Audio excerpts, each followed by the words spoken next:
I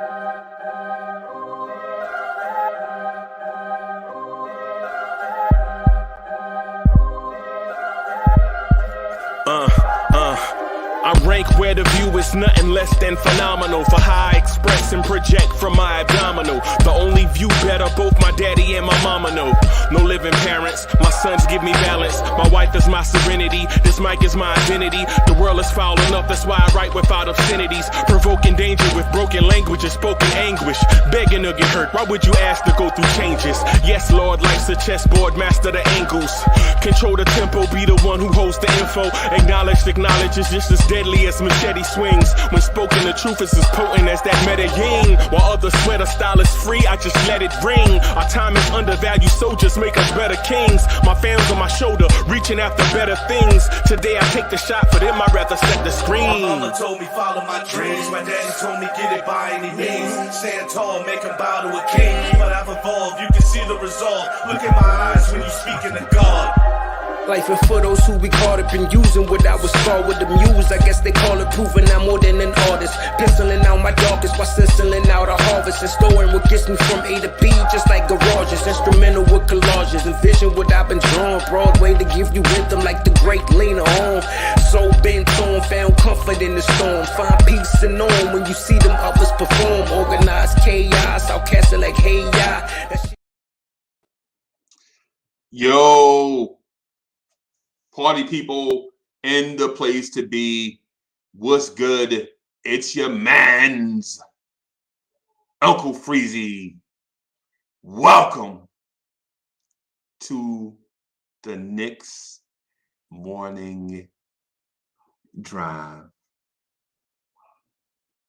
What's good? Let's go. Let's go. Let's start with a, hold on, let me start with the troll. Let me troll you first.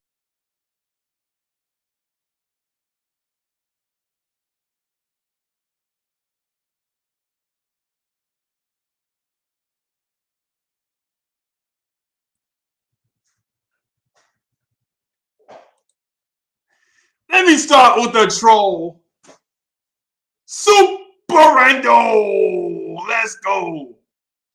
Or how about we start with a our normal jump off. Blue tears, orange tears, orange tears. Let's go. Let's go. Y'all rocking with the number one chief rocker in the game, Uncle Freezie. Let's go. Let's go. Y'all rocking with the number one chief rocker, Uncle Freezie. Let's go.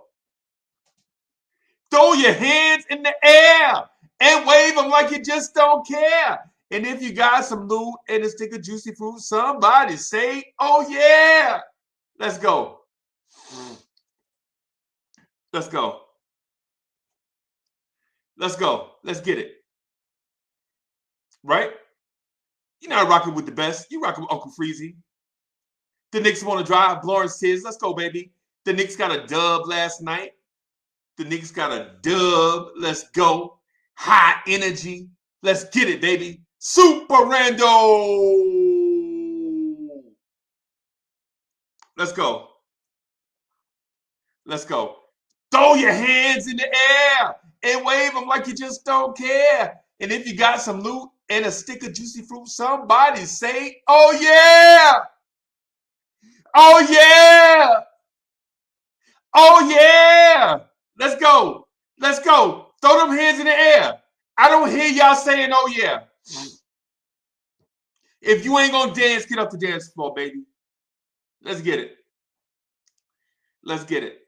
Let me quote the great American poet, Grand Poobah, before we get started. Because I really want y'all to know how I feel about y'all, right?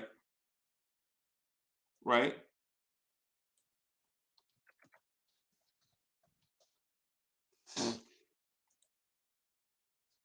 I want y'all to know how I really feel about y'all. The reason why I do this every day,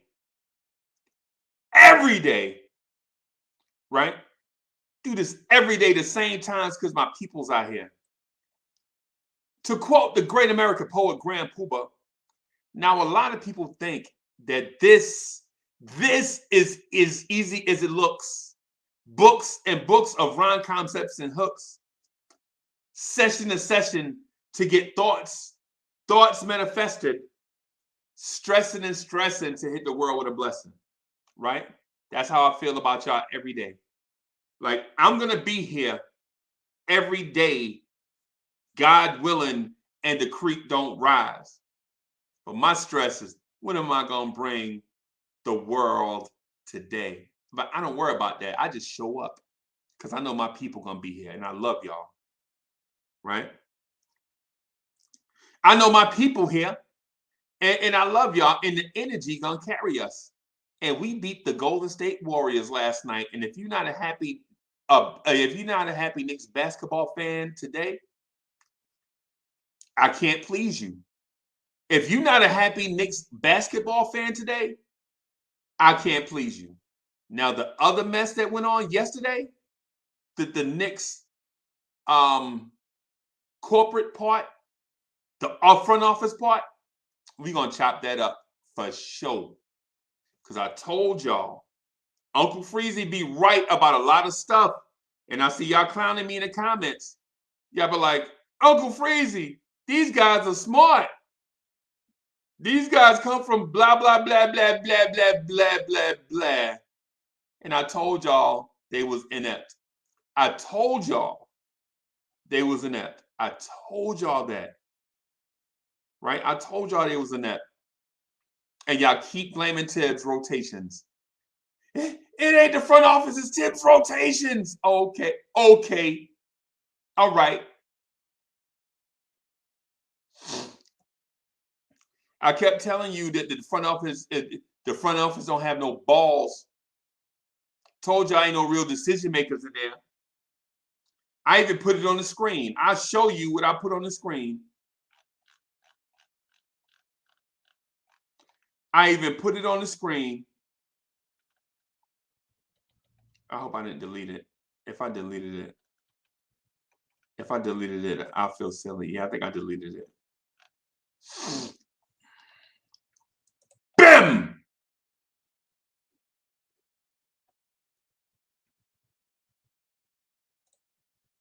But you know what though? Let me do things in order, okay?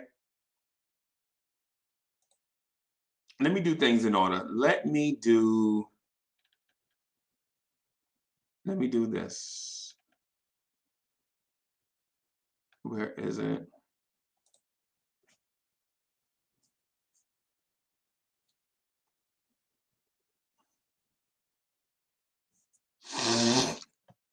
Yo, to quote the great American poet Prodigy says, there's a war going on outside. No man is safe from. You can run, Leon Rose, but you can't hide forever from these streets that we done took, Knicks fans. You walk around with your head down, scared to look. You shook, because ain't no such things as halfway crooks. So you can't fool Knicks fans, bro. You can't fool Knicks fans, bro. We too smart for that. Yeah, we emote a lot. We emote a lot. Even D'Angelo emote a lot, bro. A lot. D'Angelo was like, Julius Randle gave us a thumbs down. I'm just kidding with my man D'Angelo. I'm just kidding. I'm just kidding with my man D'Angelo. But listen. We Knicks fans find listen, Leon Rose. There's a war going on outside. No man is safe from. You can run, but you can't hide forever from these streets that we done took, the Knicks fans. You walk around with your head down, scared to look, You shook because there's no such thing as halfway crooks. Y'all walk around with y'all fancy suits and y'all sit in y'all temperate conference rooms with all types of fine snacks and expensive waters and laptops and technology, and this is what you provide. Nothing. Y'all fly on y'all fancy trips to go see prospects that we ain't never even heard of on y'all fancy jets. You're walking around with y'all expensive shoes, and this is the product that you got us. The same thing that Steve Mills got us, right? Y'all are legit eating off Steve Mills. And I ain't scared to say it. I ain't scared to say it. This front office right here is eating off Steve Mills and Scott Perry. What have they bought you that has impressed? Right? I'm just going to leave it right there. That is my tip off. Right? That's the tip off. That's the tip off. I said, chat, I said the front office is an inept, right? Now watch, as soon as we get started, somebody's going to bring up Tom Thibodeau, because they just can't get to a place where they can blame people that they feel like, or not blame, but mentally we can't get to a place where we can point out fault in people that we feel like are in positions of power. Bro, people in positions of power are flawed. And I hate that some of y'all can't see that. It's some type of weird inferiority, some type of weird something. But Leon Rose, there's a war going on outside. No man is safe from. And you can run all you want. And you can hide all you want. But you can't hide forever from these streets that we done took, the Knicks fans. You walk around with your head down, scared to look. You shook. Because ain't no such thing as halfway crooks. All right, let me throw this link in the chat. Let's get started. First thing out of somebody's mouth gonna be something dumb like, but Tibbs! And I'm gonna be like, yo, you weak. I'm telling you, the first person, I'm telling you, the trade deadline came and went. The front office did diddly poo. And somebody's gonna say Tibbs, and I'm gonna call them what they are. I promise you that.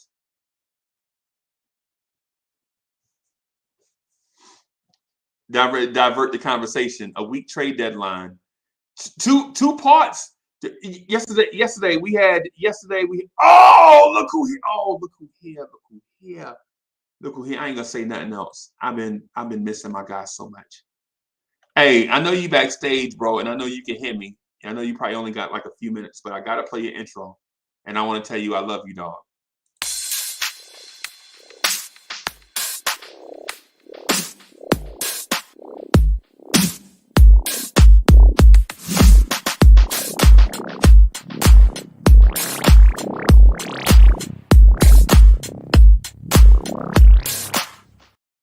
Hey, I ain't gonna play the whole thing because you look like you at the man station. What's up, bro?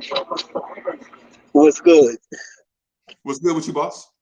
I ain't nothing. Yesterday made me so happy. I'm so proud of the Knicks. I bet you are. Yeah, they doing exactly what I thought they was gonna do. Roll The over and whole play season. dead.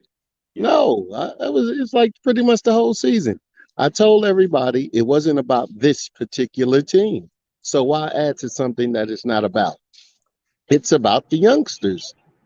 And they're not ready. They'll be ready next year. Let these veterans take all these bullets that New York got to give them so the New York fans don't eat their young. You know New York eat their young, right? Oh, yeah. Oh, yeah. So we just protecting our Cubs right now. Let these veterans take these bullets that the fans got for them, all this vitriol and all of that. You know how New York get down. Yeah. So So it how you makes been? me How so. you been, bro? I've been good working, man. Day shift, man. I'm just really just getting on so when I get my lunch break in an hour, I can come on. But I just Yeah, hold man. in my spot. Yeah, man. So I'm Yeah, man. listening. I'm listening, Freezie. I'll be back in an hour, but I'm gonna be listening. No. You don't have to hold on, man. I'll boot somebody out so you can come in. Okay, bet. All right. All right. Hello, Rob. D'Angelo, what's good? Well, that's good. I just calling D'Angelo, about that wait. impression. I love the D'Angelo, impression you did, man. wait. Let me do something real quick. Hold on.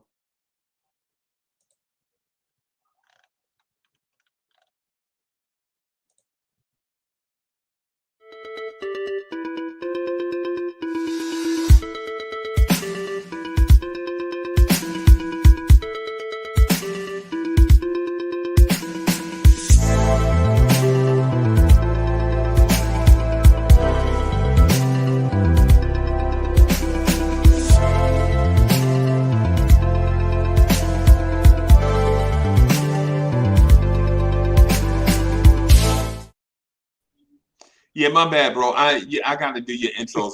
I didn't do it right. That's all right, man. Yeah, because Rob is on his break, man. I just wanted to catch Rob. That's all it is. You just So changed my to that changed my intro to a whining person crying. I love that. Yeah, he put the thumbs down. I was like, what? Anyway, I got you. He's been having a good game. Listen, gotta give kudos to him. I mean, Randall is playing much better. I mean, what are you gonna say? I've been hard on him, but hey, he's been playing real good, looking real good in these last bunch of games. I cannot believe that win last night, man. I know you're gonna get into it, but I'm shocked. I didn't think they were gonna pull it. They played 48 minutes. They had a very good game. Yeah. Hey, but the front office gets they got to be slammed for what they didn't do without still. Gotta be. Anyway, go ahead. Gotta be. They have to be, bro. They have to be because to be honest, aside you only get 2 major events during the year. Oh, here go Jay Boogie. Let me bring in Jay Boogie right quick. Yes. Let me bring in Jay Boogie. Mm-hmm. Let's get it. Y'all be spitting with your flows, I'm just podcasting. That's right. On the air every day, I'm just podcasting. You don't know what that mean when I say I'm podcasting. I'm broadcasting these flows with the podcasting. Every day of my life, I'm just podcasting. Right. Share my dreams with you, mean I'm podcasting. You can see my vision through the podcasting. But don't forget Jay Boogie when I'm broadcasting. I'm podcasting, he's podcasting.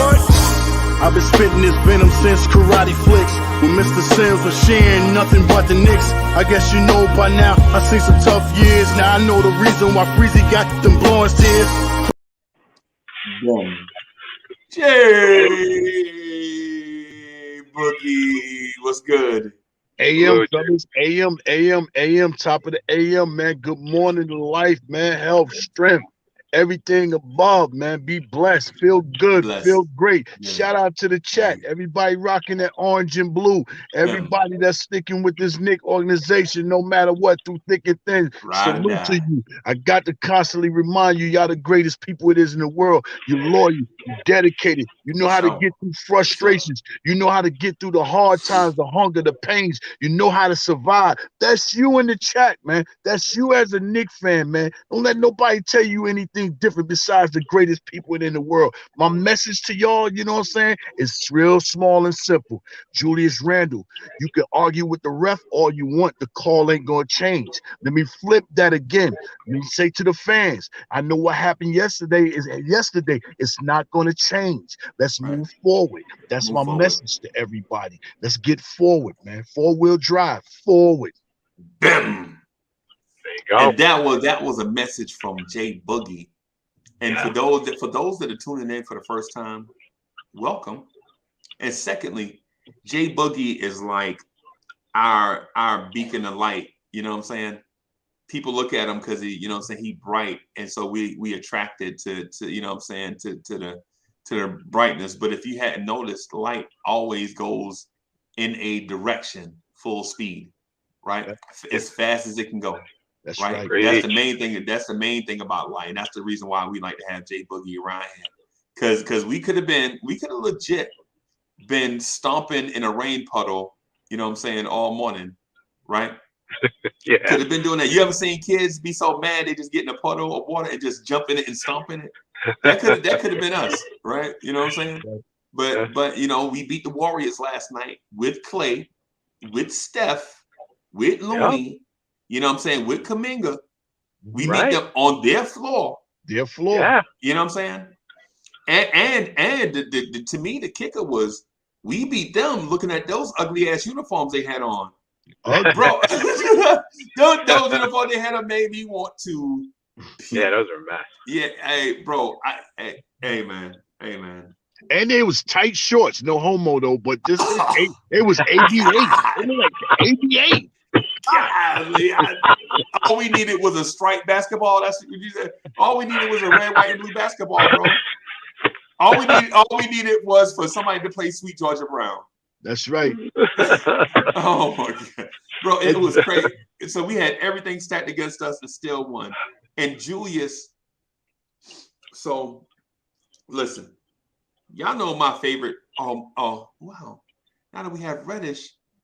So Julius is my third favorite player right now. The pecking order used to be RJ, then Julius, but now that Cam is here, I think Cam. No, I can't do that. I think it's RJ, Julius, Cam, right? Mm-hmm. But Julius is a monster, bro. Julius Randle is a monster. I watched them throw a big body on Randle last night. And Randle pushed him, and I think there was a foul call, and they was like, but Juju, you pushed him. He's like, what? Complaining to the ref. I ain't do nothing. Like, hey, bro, you don't know your own strength, buddy, Ro. You don't know your own, because that man flew like, you know. He was like a bull. Yeah, he was like a bull last night. Yeah, man. But I'm just glad. I'm glad that the Knicks got a dub. You know what I'm saying? Because now the schedule is going to lighten up. I think we have Portland, and then somebody else, I forget. But we can legit. The last game before the All-Star break, I think, is Brooklyn. It is Brooklyn. Right? Yeah, you're right. Mm-hmm. Yeah, and we might go in there. We could legit go in there with something on the line. Yeah, that's a mandatory win. No Kyrie, no Kevin. That's a must win. That's a stand up for the Garden. That's the stand up for the city right there. That's to let them know, you know what I'm saying? We don't care about what y'all got going on over there. Y'all going through difficulties, so what? We've been going through difficulties. That game right there, I think it's what, Thursday night or Wednesday night next week, whatever it is. Yo, that's a stand up game right there. You know what I mean? For real. Right. Let me bring in Stafford Don just real quick. The rude boy done nada. What time is it? I would like to introduce. We need a beat.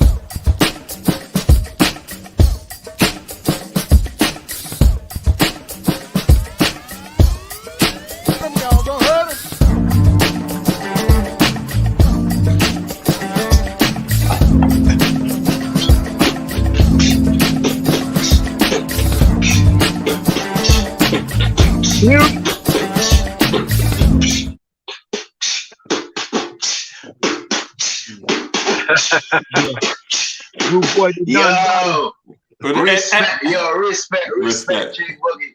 I ain't even front, yo. Your speech just now just gave me motivation to come on here, bro. Because I wasn't even gonna come on, bro. Your motivation is on point, Jay Boogie. Shout out to you, bro. God bless. Hey, D'Angelo, big up yourself. Man. Big up yourself. This is the first time I hear you give Randall some compliments. So big up yourself on that one. Uncle Freezie. Absolutely. Uncle Freezie, big up yourself, bro. Much love, respect. You understand what I'm saying? But guess what? I'm rolling with the team, bro. I'm rolling with them. Whatever is to be, will be. You know what I'm saying? I'm rolling with them 100%. And that's it. You know what I'm saying? Shout out to Randall. You know I'm a Randall kid. Shout out to him. He did his thing. Yep. I mean, look, it's just one game. I ain't gonna go over the rails. I need to see a little more consistency. It's been 3 games since like that. He's been playing good, but I need to see this for the rest of the season. You know what I'm saying? I think he finally healthy, bro. I think he finally healthy because he looked like it. He looked like he healthy. Yeah, But last night when he grabbed his ankle last night, though, I was like, no. Yeah. I know, right? With RJ going down and he sprained his ankle, I'm like, yo, we don't need this right now. But shout him out. Shout out to the whole team. They stepped up. The bench stepped up finally. 48-3 with 4 minutes left. With what? 4:15, 4 minutes, 4:15, something like that. We was up by 2. 48 hit that dagger 3. Yeah. Bro, but the we was most trying to run important play out of town. To me, the most important play was that offensive rebound from Mitch. Yeah, and then with the 3 from Grimes. So I think that play was very important for us. You know what I'm saying? Look, I just want to try and make the play-in somehow. Can't make the playoffs. Let's just try and push for that. Shout out to Free Keith too, bro. I'm down with you, Free Keith. I know some people mightn't like your takes, but I'm preaching patience too. I'm preaching patience too. That's that bail money. He got it. You know what I'm saying? So shout out to Free Keith, man. That's all I gotta say, Uncle Freezie. I mean, my little soliloquy was long, but shout out to Free Keith. And bless up to the chat. Yeah, man, Free Keith in that boat by himself, bro. I might visit. I might come see the boat, but I'm not getting in that. No, bro. Cause listen, man. You ain't get ready to put me on the SS Minnow. You know what I'm saying? You ain't get talk about the Professor and Marianne on no. You ain't, bro. You ain't about to get me. No. Hero keep keys out. Yeah, nah, bro. I'm good. I'm super good, bro.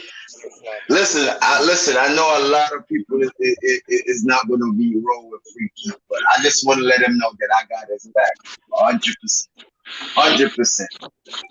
Yo, yeah, man. You ain't about nah, Free Keith. You ain't no. You ain't You ain't about to get me on that boat with the skipper. No, thank you. You know what I'm saying? I am very good. I'm super good, bro. You know what I'm saying? Because I don't believe the front office. I don't believe the front office know what they're doing. I do believe that we criticize Randall and Tibbs entirely too much, right? I do believe the roster is flawed. I do believe that part of it had to do with empty gyms and stuff last year and the team having to adjust.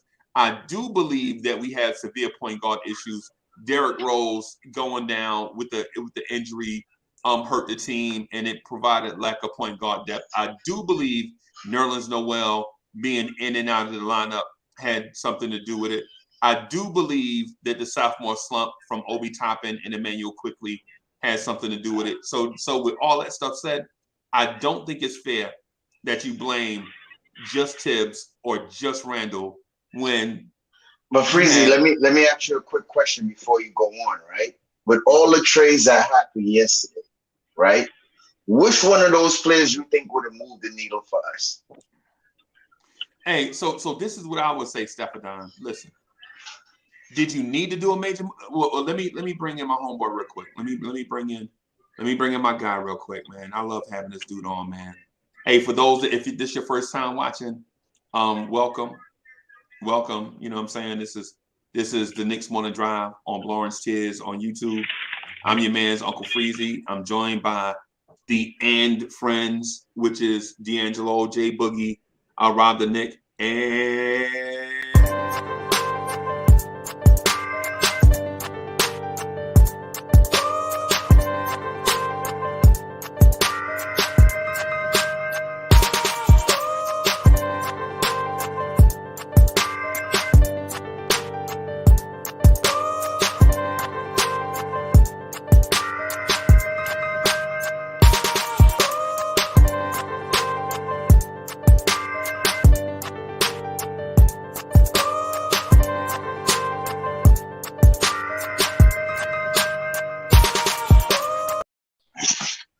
What's good, y'all? What's good? What's good? Hey, I I got gotta it. answer. Good I morning. gotta answer my man question. Stefan asked me a question. Which point guard that was moved yesterday could have been? Jeez. Okay, let me bring my guy in, real quick. Where is? Don't tell me I lost his intro. No, I didn't. There it is.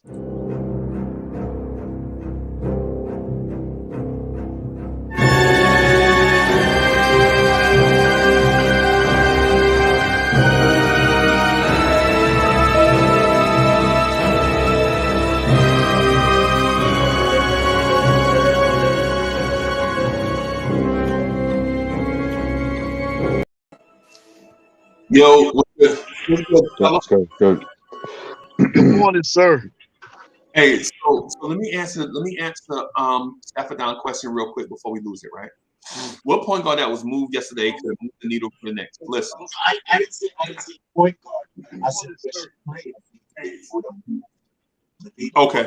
Okay. So what player? I don't know. I didn't want to speculate on that because after the Halliburton trade, where we were just like, we didn't have a clue on. I was like, yo, you know what? The Knicks front office is inept, but what they could have done is something easy, right? Go get a veteran point guard like TJ McConnell, and you could have gave them hot dog water for TJ McConnell, right? Because they rebuilding, and he would have gladly accepted the role, in my opinion, gladly accepted the role as backup point guard, sometimes starter, right? And he brings something to your point guard position that you don't have, that you hoping that Miles McBride is going to bring, and that is tenacity, offensively and defensively, from an undersized guard. If we'd have just came out yesterday with TJ McConnell, bro, today's conversation would have been a whole lot better. Right? Well, TJ McConnell would have been cheap. You would have not had to give too much for him, and he would have been our best a backup point guard we've had in years. Yep. And we probably would have tried to re-sign him and keep him because you need a guy like that. You need a guy that's willing to hit a game winner over Carmelo Anthony. You remember TJ McConnell hit the game winner over Carmelo Anthony when Melo did on the Sunday game against Philly? Yes, that TJ McConnell. Yes, that guy. The dude that legit looks like a portfolio manager. Him. But he's tenacious, bro. Stefan, if we'd have came away with that yesterday, if we'd have came away with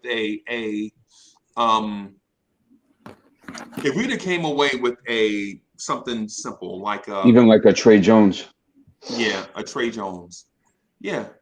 If we came away with a something like Nerlens Noel and say a Nerlens Noel for Robert Covington, I could have lived with that because what that does is, in RJ's absence, is give you a flexible wing defender that can guard 2s, 3s, and 4s, right? And it like plays right into Tibbs' wheelhouse of a guy that's all defense and low management on defense. I mean on offense. We get Covington. Where was you going to put Reddish? Huh? What do you Robert mean? Covington is a small forward, right? Yes. They claiming for Cam Reddish to play. Where was Cam Reddish going to play? Oh boy, Stefan, don't tell me you about to start. Stefan, you need some Kleenex, bro. You need some. You're talking about Robert Covington. I know who Robert Covington is. Okay, and we got wings already like Cam Reddish, and then you would hear the Knicks fans saying, "Oh, why did we bring in this veteran, and we're gonna stifle Cam Reddish?" So I'm not. Why did you trade Nerlens Noel for a defensive wing that made all NBA defense? Or are you saying that Robert Covington stifles the youth movement? Because just by keeping Nerlens Noel on your roster, a young guy is not going to play. I think it would have been the same thing with Robert Covington. My opinion. How? Because you wouldn't have Cam Reddish playing. Cam Reddish is gonna play, bro. So you already have a log jam already, Freezie. We're trying to get rid of veterans. And you telling me we're going to bring in another veteran so these young guys can't play. That's what you're talking. No, a log jam is when you have a bunch of stuff that are equal talent. All these guys are not equal talent, bro, and equal experience. Right? At the end of games, think about this, like yesterday coming down, and I'm not saying the last 2 minutes, because Steph Curry is going to be Steph Curry, right? But yesterday, you could have legit rolled out a lineup defensively. Listen to this defense, right? Just hear me out. Just feel like for maybe a minute, 90 seconds of McBride, Grimes, Covington, Randall, Mitch. And the only reason why you keep Randall on, you got to have a lineup. You have to have offense. You got to, because you don't just play one side of the floor. You got to be able to at least get a bucket on the other side. I'm here to tell you. I'm here to. Huh? I'm sorry. You got good ears, Freezie, because I can't hear a word he's saying. Would you say we're going to disagree on this one? I don't agree with that assessment. Right. That's because you're wrong, bro. Ain't nothing wrong with being wrong, bro. You don't look at it. Don't look at it as being wrong. Just look at it as being incorrect. All right. I'm gonna shut up and let somebody else. And the reason why you do it is because of vet influence, bro. Is vet influence. Like for instance, why did Mitchell Robinson go from like a pogo stick dude, you know what I'm saying, with just clear shot blocking instincts, to a dude that is a defensive monster? It's because the Knicks traded and brought in DeAndre Jordan for half a season. DeAndre Jordan and Mitchell Robinson legit went against each other in practice. And just off that alone, some of the experience by practicing against a better defensive player makes Mitch better. Mitch went from a shot blocker to a defender. And you have to give him credit for that, right? He went from a guy that was just a flat out shot blocker. He wasn't even a rebounder. He's just a shot blocker. And by bringing in DeAndre Jordan for that half a season, helped Mitch turn the corner. Because we were amazed. We were like, yo, Mitch fell on the ground under the rim, and then he scrambled out to the three-point line and blocked the shot out of bounds. That's because he's an athletic shot blocker. Now Mitch is a defender and rebounder. And why is that? Because Mitch needed minutes, but you brought in a guy that was better than him at his position that he could learn from for half a season. Does that don't make sense? I get your point on that, but him bringing in a veteran for him to go up against competition and make him better and all of that. But I still disagree on that take with bringing in Covington when we got Cam Reddish and we've been wanting to play this game. That's just me. You think Cam Reddish's defense is better than Robert Covington? Oh boy.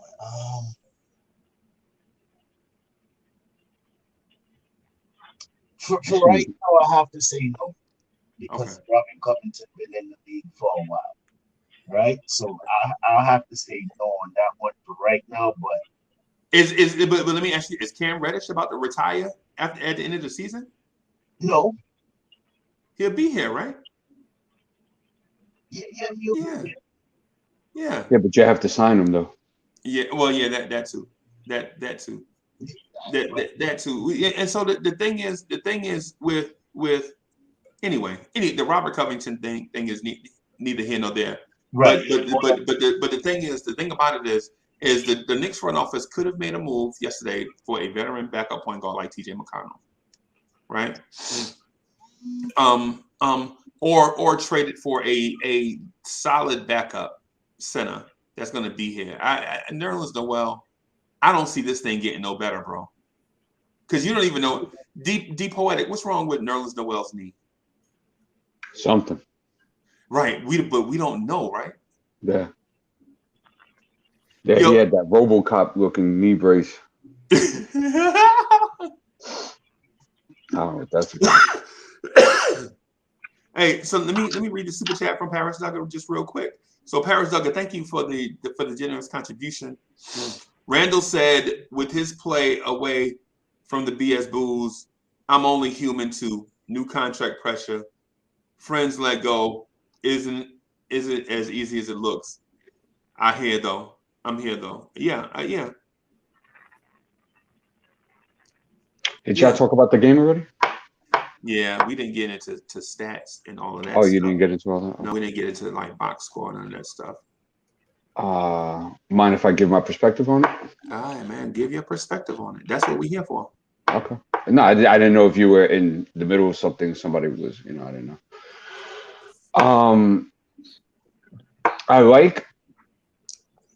don't know why it took so long for them to figure out that we need to push the basketball in order to get better offensive opportunities. It's kind of become a thing on this West Coast trip. My thing is that it's only done for a couple of quarters. So that's something that they're going to have to figure out, a balance. I think a key thing for us yesterday, we killed them on the rebounds, man. 51-38, 16-5 on offensive rebounds. And it's funny, we were just talking yesterday about how Golden State needed to plug that up in order for them to really have, juicy championship aspirations, because you can't go through 7-game series and getting killed like that on the boards with Wiggins at your power forward. That's not going to work. Julius was good last night for 3 quarters. I thought Evan hit a huge shot with about 4:10 left. Yeah, when he hit Clay with the crossover. That was gigantic. Alec Burke had a good 4th quarter. 24-33 for the free throw line, still not great. 14-36 from 3, 39%. That's, usually when we shoot well from 3, we usually win. 39 of 90, 43% from the field. 24 assists of 39 field goals. I got no problem with that. 13 turnovers. That's okay. Warriors, uncharacteristically at home, shot 15-45 from 3. I think our defense had something to do with that. It wasn't totally. We did do a good job of getting guys off the line and them taking extra dribbles to get into the 3-point shot. So I thought we did well with that. There was times we did. There was times we did. I thought we got a couple of calls that went our way in the last couple of minutes of the game. Kuminga blocking Julius Randle's shot. There was no need for that. That shot was coming up short. Yeah. Curry missed that wide open layup that rolled around. Clay missed a wide open midi. He's not going to miss that too much. So, it's good to have good fortune every now and then. So, I'm not going to knock that. I thought rebounding was just gigantic for us. I think that was, I liked Emmanuel Quickly's ball pressure on Steph Curry. I thought he did a good job of harassing him. Kemba Walker, he had a good beginning of the third, but besides from that, pretty much non-existent. Quentin Grimes is just proven again. I know he only had 6 points and he only had 3 rebounds, but he's just so valuable, man. Like, he could just guard multiple guys. He could guard Clay. He could guard Steph. He could guard Wiggins. What happens? You got this, when you talk about Grimes, it's like you got this starry look in your eye. Like, we can't, like, he's untouchable now. No, I'm not saying. I'm just saying he's valuable. He's valuable. How valuable? How valuable? I think defensively he's very valuable. Is he a part of the core? Is he a part of the core youth? Is he as valuable as RJ and Cam? RJ and Quickly and Obi? Not as valuable as RJ, but I think he's more valuable than Quickly. Yeah, and Obi too. It's just his defensive switchability, man. Like, especially at 6'4", and I told you he can guard threes in this league. And he can't do it all game. Not get it twisted, because they'll put him at the post at some point. Yeah. But for a couple of possessions, to spot minutes, to guard Wiggins or guard a Middleton or something like that, he's capable of doing it. I thought again the fourth quarter got stagnant with the offense again, and that's one of the reasons why they were able to get back in the game. Don't forget we were up 13 in the fourth, and it just got stagnant. It got very predictable, and it's just I guess this is something we're never going to figure out, throughout the Yeah, season. not without a point guard, bro. No, yeah, that too. Or just an explosive playmaker that just make things happen. Cam Reddish had a great first half.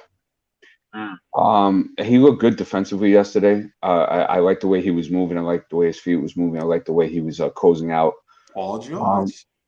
But what I noticed with him in the fourth quarter is that when he takes contact, Reddish has a habit, and remind you, he's 6'8" with a 7'1" wingspan. He's got a very bad habit of going short on his layup when he meets contact.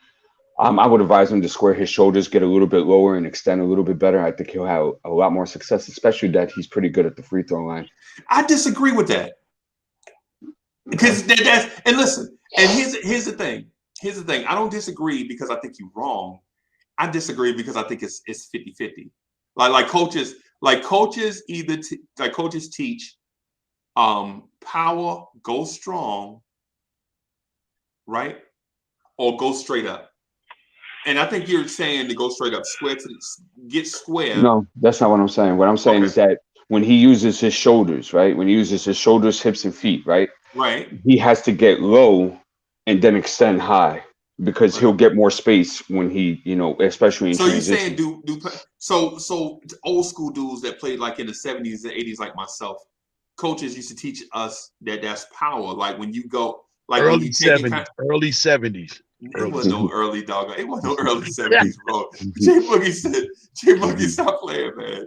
You got these dudes thinking I'm like, got these dudes thinking I'm G-Man age or something. Yeah,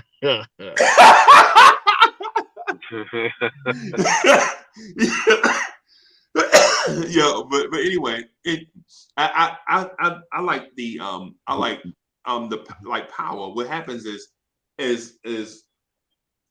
what it is for y'all watching, like for dudes that ain't never played organized ball or ain't never had an assistant coach work with you or had like a personal basketball trainer working with you on moves. What it is when I say power is when whatever leg you jump off of, right? You want to make sure that you explode at an angle on the opposite side, right? And some coaches teach you to go with two hands, right? But you know what I'm saying, for the most, that feel awkward. So for the most part, you know what I'm saying, we go with one hand like this. So the ball is always high and away from the defense and you can still get a shot up, right? Mm-hmm. So I think Cam is learning how to take contact. I think it looks like the whole contact thing is new to him, but he ain't afraid, right? Okay. And as opposed to RJ Barrett, who looks like he had been searching for contact his whole life and still don't know how to finish because guys are bigger, stronger, faster, more athletic at this level. Okay. I'm not sure we disagree with what I'd said so far. I mean, we seem to be pretty much in line. Okay. All right. We don't disagree then. Then we good. Okay. So for example, like when he was in transition yesterday in the fourth, remember he went up with that reverse, right? That was unnecessary. All he had to do was just go with his shoulder and just get good extension on that left-hand side. Yeah, power. And even if he missed it, I think he would have gone to the free throw line because, when you have to defend 6'8", 7'1" wingspan in the open court and you know how to finish correctly with your body, you're going to go to the free throw line 8 out of 10 times, 7 out of 10 times. And athletic. Yeah. So, no doubt. Yeah. No doubt. So, but just to wrap up with the game yesterday, with Obi Toppin, this whole thing where like he just floats in the perimeter all game and like that's his game. That was what we spent our number 8 pick on. Like I'm pretty much sick of seeing that. And even like with Cam yesterday, like I thought Cam was in a good mode in the first half, and when he came back in the game, they just had him like stuck in the corner instead of just having him just involved in some action because he was actually making some really good decisions with the basketball yesterday. Yeah. So I just don't understand. And you can see like he's kind of not used playing freely because there was a couple of times, like I think it was like a spin move he tried to do like on 2 people where there was absolutely no space to do it. And I understand he's figuring out, and I don't think he's been used to that in his NBA career.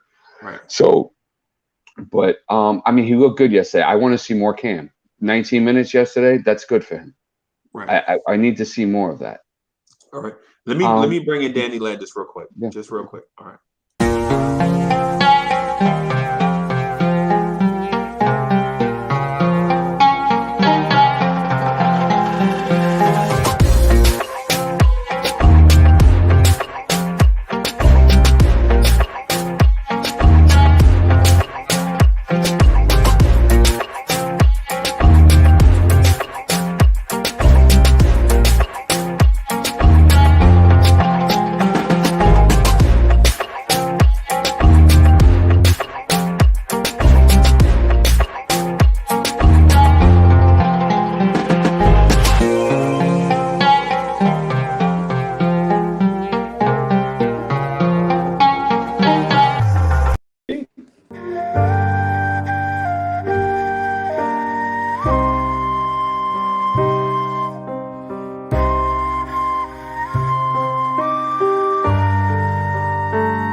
Good morning.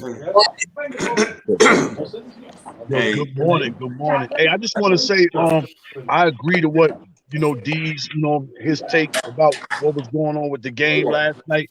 Only thing when he spoke upon the fourth quarter, I just felt like when the fourth quarter was coming on, I thought we started showing that we was missing RJ then.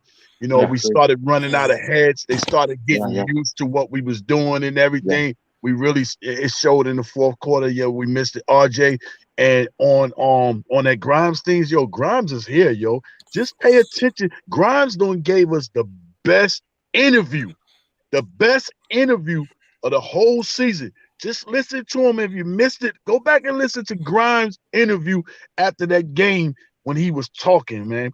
He was just so straight, so direct, like he belonged, man. A lot of people, I listen to some of these professional guys that don't even know how to talk.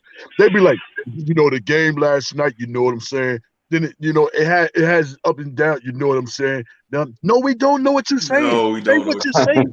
You know what I mean? Right. So just listen to Grimes, man. Grimes belongs here, man. I just want to say that real quick and good morning to the guys that just came in. Danny Landis don't hopped off the plane, jumped straight in the cab, cabs in the city, y'all. And to your point, right? It's like RJ Barrett has great character, right? Yeah. And he plays hard, and he's a pit bull, right? Grimes, good character, pit bull, right? These are the type of guys you want to build your youth around. Absolutely.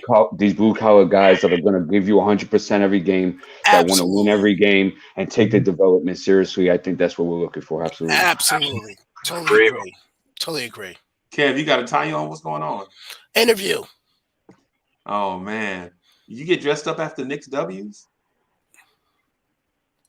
Yes, he does. Yes, you do. Are you holding a job interview actually at your home without Zoom? You like that? Kev, you got an interview in your kitchen? This is my bedroom. What are you talking about? No Zoom. You nasty. Get out there. You got an interview in your bedroom? Yes. You nasty, bro. You nasty, bro. Bye, Kev. Kev, you got an interview in you nasty, bro. You nasty. Where else am I supposed to be? I'm just saying. What? I can't move my desktop downstairs. I mean, my goodness, I don't have a laptop. It's my desktop. You have a laptop in 2022? No, I do not. No, it's 2020. You don't have a cell phone either? Kev, somebody said in the chat, they said Cornerstone got the shirt and tie with boxes on. Laugh my ass off. Is that true? Is that fact? Close. We don't want to see it. I have sweats on. We don't. Kev, you feeling better? No visual. We don't want no visuals, bro. I have sweats. Don't stand up. Yeah, please don't stand up, Kev. We don't need any visuals, bro. I don't do none of that. Never. Standing up with R2D2 boxes on. We don't want to see that, bro. In the words of Joe Pesci from Goodfellas, why are you busting my balls for? Bro, no, bro. This is the opposite of that. We do not want to bust balls this morning, bro. This is the complete opposite of And that. now with his boxers on. Yeah. What's going on? Oh my god! I have Nike sweatpants on, so there you Oh go. my god! All I'm saying is, Kev, when you put a tie on, you're supposed to have on dress socks, bro. Ties require dress socks. Why you have tube socks on for, Kev?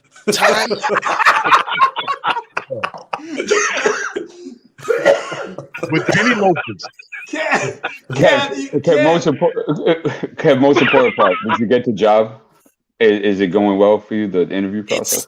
I have 20 minutes before it starts. Oh, okay. So you're just getting revved up here before you go ahead and kill that interview. It's gonna go well with that voice of yours. I tell you, the way your voice sounds. Jeez. Thank you, D'Angelo. I appreciate it. You sound like Jadakiss after he stopped rhyming.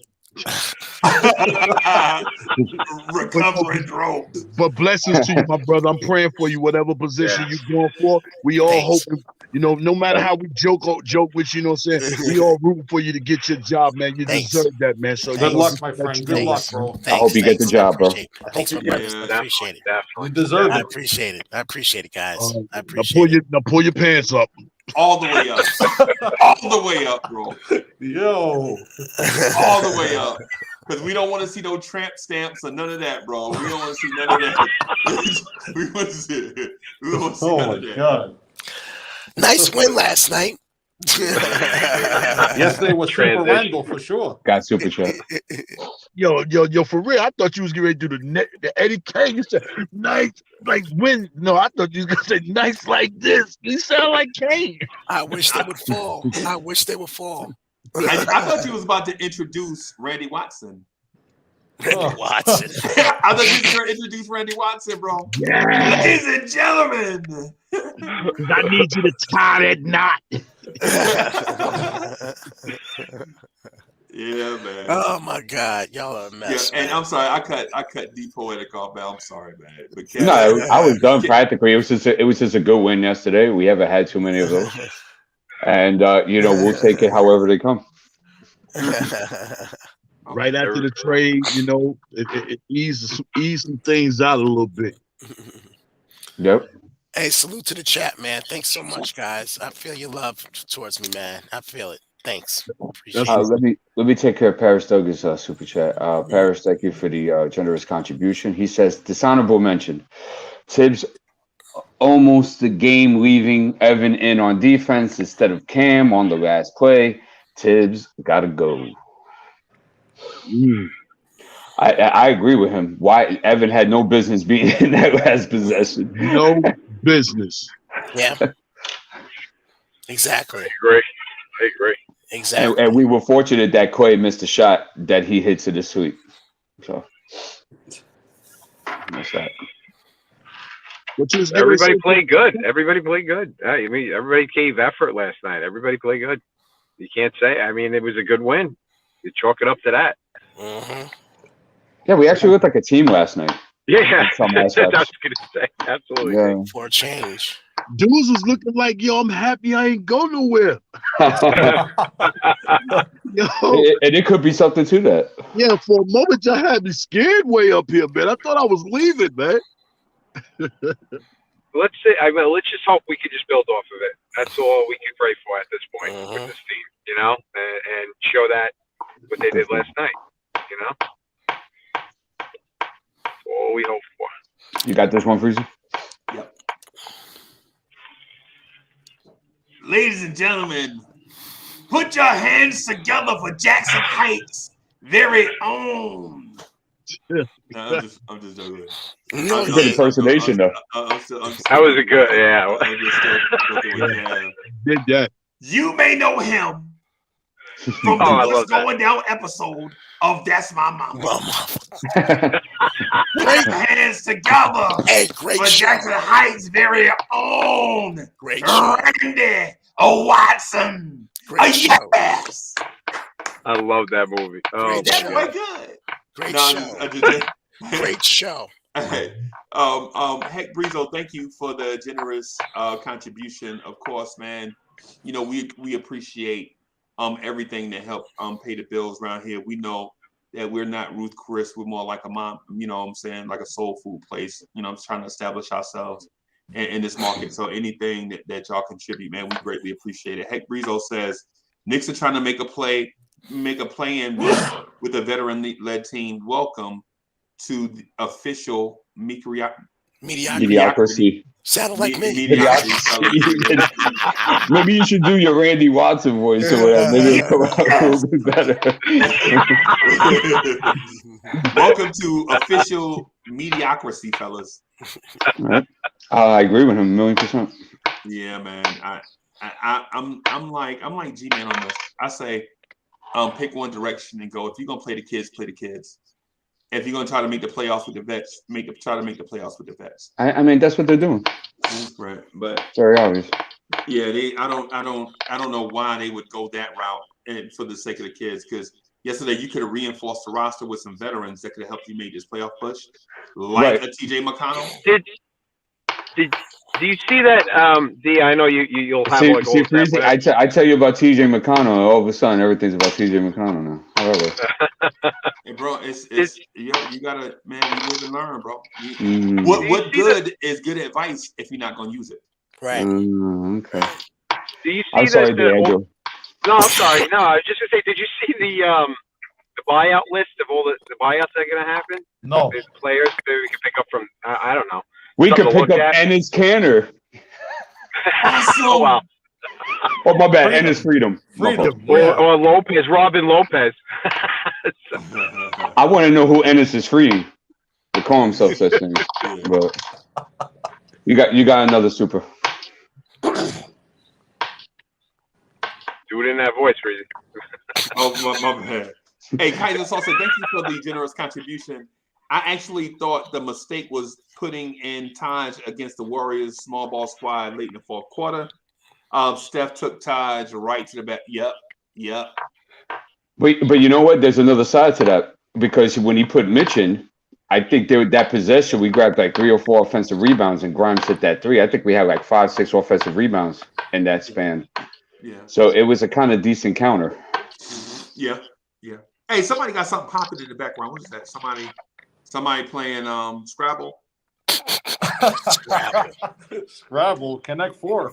No, my bad. I don't know what I can say. Freezie, how did Reddish look yesterday? I missed the game. I think Reddish. I didn't get to watch it twice, right? When I watched it, the reason why I was late this morning is because I watched the whole game this morning after I got off from work, right? And so I saw some flashes. I saw some Tracy McGrady, right? But I also saw like some judgment lapses, not because of basketball IQ, but because of the lack of playing time. Rust, exactly. Right, Kev, you hit it right on the head, right there. I think the game speed called it. Like when Bielitsa took Cam Reddish to the basket, I think body positioning would have helped him in that case. Bielitsa is a big dude, for one, right? So let's not pretend that Bielitsa didn't just muscle Cam Reddish. But what I do think is if Cam would have stopped his momentum, stopped him before he got his momentum going, I think it's a different outcome. You can go on this. But you know what I'm saying? But that comes from playing time. You know. Randall looked nice yesterday. He had a good 3 quarters. For a change. Yeah. And it's always encouraging to see him have 7 assists and 2 turnovers. That's extremely encouraging. Yeah. And they were reaching hard too. They were raking at Randall. Yeah. And I think that's the thing. Rake at Randall turnovers. So. And Taj Gibson's had some good minutes with us the last couple of games. 3 offensive rebounds, 7 rebounds in total, 2 of 2 from 3, 10 points. I think with Taj, you got to give him some rest. Like if you play him like 3 or 4 games, like you got to rest him like 2 or 3, and then he can come back a little bit more energized. And So you mean he's washed basically? Yeah, I'm saying that you got to calculate how you play him because I mean I think he's been way more serviceable than Noel this year by leaps and bounds. There's no comparison about it. So You I always think. loved Taj's. You always loved Taj's energy out on the court. He always brings that all the time. It's just too many minutes though. You see him. He should be playing that many minutes either way. But he had a good night last night, like you said. In the beginning of the game, they were like the Warriors were just like not willing to defend that because they hadn't seen much of it on tape. He made them pay, and then expect Portland to not give up corner threes. Hey, Freezo, thank you for the generous contributions. He says front office caught Reggie and tried to sell it like top shelf. Yeah. I have a question for you. Knowing the mentality of this organization, do you think that them making a play-in will be a small victory in their eyes? I do, because to them, I believe it'll give them confidence in us knowing how to fight back. You don't have to we're not gonna win no championship. You only have to, win around in the playoffs or anything like that. Mm-hmm. But to show that you playing for the respect and pride of yourself and the organization and the fans and the podcasters and everything, you know what I'm saying? We would really appreciate it because it's like, you feeding off of us because we ain't give up on you. We might fuss you out and blank and go in disagreements and everything until we find agreement, but we don't give up on the squad. So if we don't give up on y'all, that'll be a great way for them to turn around and saying, yo, we really appreciate y'all and we didn't give up. You know what I'm saying? So, Right. So you think they'll run with that, which is a play-in berth? I mean, yeah. Okay. Anybody else? Got thoughts on that? Play-in. I think so. What are we, 2.5 out of the play-in, D? Yeah. I would have to look. Danny, you can look up these things too. Yeah. But you know what? I don't want to be poetic. I don't want to deal with these rejects here at work.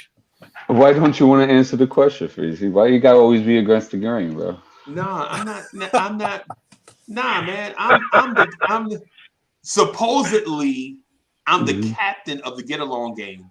Supposedly I'm a despicable me and y'all my minions. That's what this is supposed to be. This is what I get accused of all the time, right? All they do is say what Uncle Freezie tells them to say. Nah, bro, that ain't it. These dudes are smart, man. And to what D Poetic is saying, nah, I ain't trying to go against the grain, right? I just don't want to answer this question because I think it's going to be the Titanic's iceberg for this conversation, right? And I don't think we deserve to be in the play-in. Let's have Freezie finish his thought first. So it's Titanic, iceberg, and I'm just saying. And that's it? No. I got you. I got something that I have a thought on that. I don't want to share it. Okay, you want to save it? No, I don't want to share. I actually want to throw it away. You know how you just wish you can unsee something, but you can't? But like this R&B artist named Heather Headley said, I wish I could go back to the day before we met and go the other way. That's what I feel like this whole this Knicks team and the play-in thing is. I wish I could go back to the day before the front office deep 6-hour off season and just send them a note or something and say, hey, don't do it. Right? This play-in is a fake dub. Yeah. Right? Because what happens is we get fake dubs all the time, right? Yeah. So the fake dub part of this is if you make the play-in with the kids, just the kids, no vets, right? That's a totally different scenario. Yeah, but hear me out though. Hear me out, because I'm gonna speak to both sides of it. I know, because you said what I was going to say. That's why. So if you make the plan with the mostly vets, Kemba Walker's still getting minutes, right? Derrick Rose come back, right? So we spoke to the Derrick Rose injury like Derrick Rose is not injury prone. First of all, right? Oh, if Derrick Rose wouldn't have got hurt, then the Knicks would have. Well, what year did Derrick Rose not get hurt? Okay. First of all. And second, if your vets play, and listen, I'm a Knicks fan and I want us to win. But if the vets play, man, if Julius Randle was playing 39 minutes, right? You playing Fournier and Burks like 30 minutes, and Obi don't develop, and quickly don't develop, and RJ don't get better, but you make the playoff playing, and say for some random reason we played the Hawks, right? And we beat them in Atlanta, right? And then say we play, who is after Charlotte, right? And then we beat Charlotte the two out of the necessary games to get into the playoffs. Guess what? We're going to run to the number 1 seed. You're going to run into the number 1 seed and get buzzsawed, right? And the vets are going to be the ones that played, and your young guys are going to be playing sparse minutes. Yeah, because you're trying to win. Because you're trying to win. You think Tibbs? Listen, if you think Tibbs is walking around with his butt clenched up now, can you imagine him on a playoff run? Oh, forget about it. It'll be forget. You ain't even gonna see Cam Reddish. Nope. You may as well. You Miles McBride is gonna be in witness protection, bro. I'm telling you. So the thing is, and listen to me, Knicks fans. Before you bash me and say Uncle Freezie hate the Knicks and all this random internet chatter, listen. If the kids do the same scenario, then it's a real W, right? For everybody. Because now your kids are developing under pressure and proving to you which guys can take the pressure and which guys can't, right? Who you can depend on down the stretch of games and long term, right? And now when you go into the draft, you know what guys to take to help what guys, right? Yeah. But if you play the vets, guess what you're gonna do? You're gonna sit your kids. Yeah. Grimes is gonna Secondary. get less. Grimes is going to get less minutes, right? Right. Quickly is going to have a lesser role when Rose gets back. You're not going to see Obi. Believe that, and if you like seeing Obi Toppin right now, if we make the plan, ain't no Obi, bro. You ain't no Obi. You seeing Taj, Yeah. okay? Right. You seeing Taj, and your point guard rotation is going to be Kemba, Derrick Rose, Alec Burks, with a sparse bit of Quickly sprinkled in. Yeah. Right? Now, if you play the kids and you don't make the playoffs, but the kids go out there and compete every night. Yeah. With vets giving them minutes, say Grimes is the starter and Fournier is coming off the bench. You can't bench Fournier, right? But say you play Fournier 2 games, you sit him 2 games. You play him 2 games, you sit him 2 games. You play him 2 games, you sit. Now you got this rotation where Grimes is being mentored by Fournier on what to do offensively. Hey, listen, when you see hips pointed towards the top of the key, you know you can drive the lane because they are defending the guys at the top of the key, right? Small stuff, small little things. Just because a guy reaches doesn't mean he's coming. All it means is he's reaching, he's raking, right? Little small stuff. You know what I'm saying? If you play the kids and you don't make the playoffs, guess what? You get a higher draft pick. Your kids get valuable minutes down the stretch. You know what I'm saying? They play in high leverage games. Now you know who's trustworthy and who's not. And you get them to build confidence because now they start to do stuff like hit big shots, right? Or just play big minutes. Right. Oh, no. I'm talking about the moments. The Knicks up by 1 to such and such, and you got to win this game to stay tied with the Atlanta Hawks. And Grimes comes down and gets an and 1 at the basket and makes this free throw. Now we up by 4, right? That's big, right, for that young man confidence, right? Because not only is that game on the line, but your position in the standings is on the line also. Mm-hmm. You know what I'm saying? So all these things matter. Now, that's what I'm saying. Now, if the vets make the play-in and we go to Atlanta, and Jay Boogie, you know we going. You know we going. Right? I'm getting ready to go to Charlotte. Somebody in March? I'm going to Charlotte. I'm going to catch the Wizards. I'm getting ready to go catch some games. I'm getting ready to rock. Me too. I didn't know which one I was going to. I don't know if I want to catch Charlotte or Miami. Both of them in the same week. I think Miami is like on a Wednesday and Charlotte is like on a Friday. I'm trying to reach PJ's people so I can see if I could get a couple of them joints. I haven't got word back yet, but I'm trying to reach PJ's people. You know what I'm saying? Because I'm cool with them. See if I can get extra tickets to that joints he's not going to use. Let me know, bro.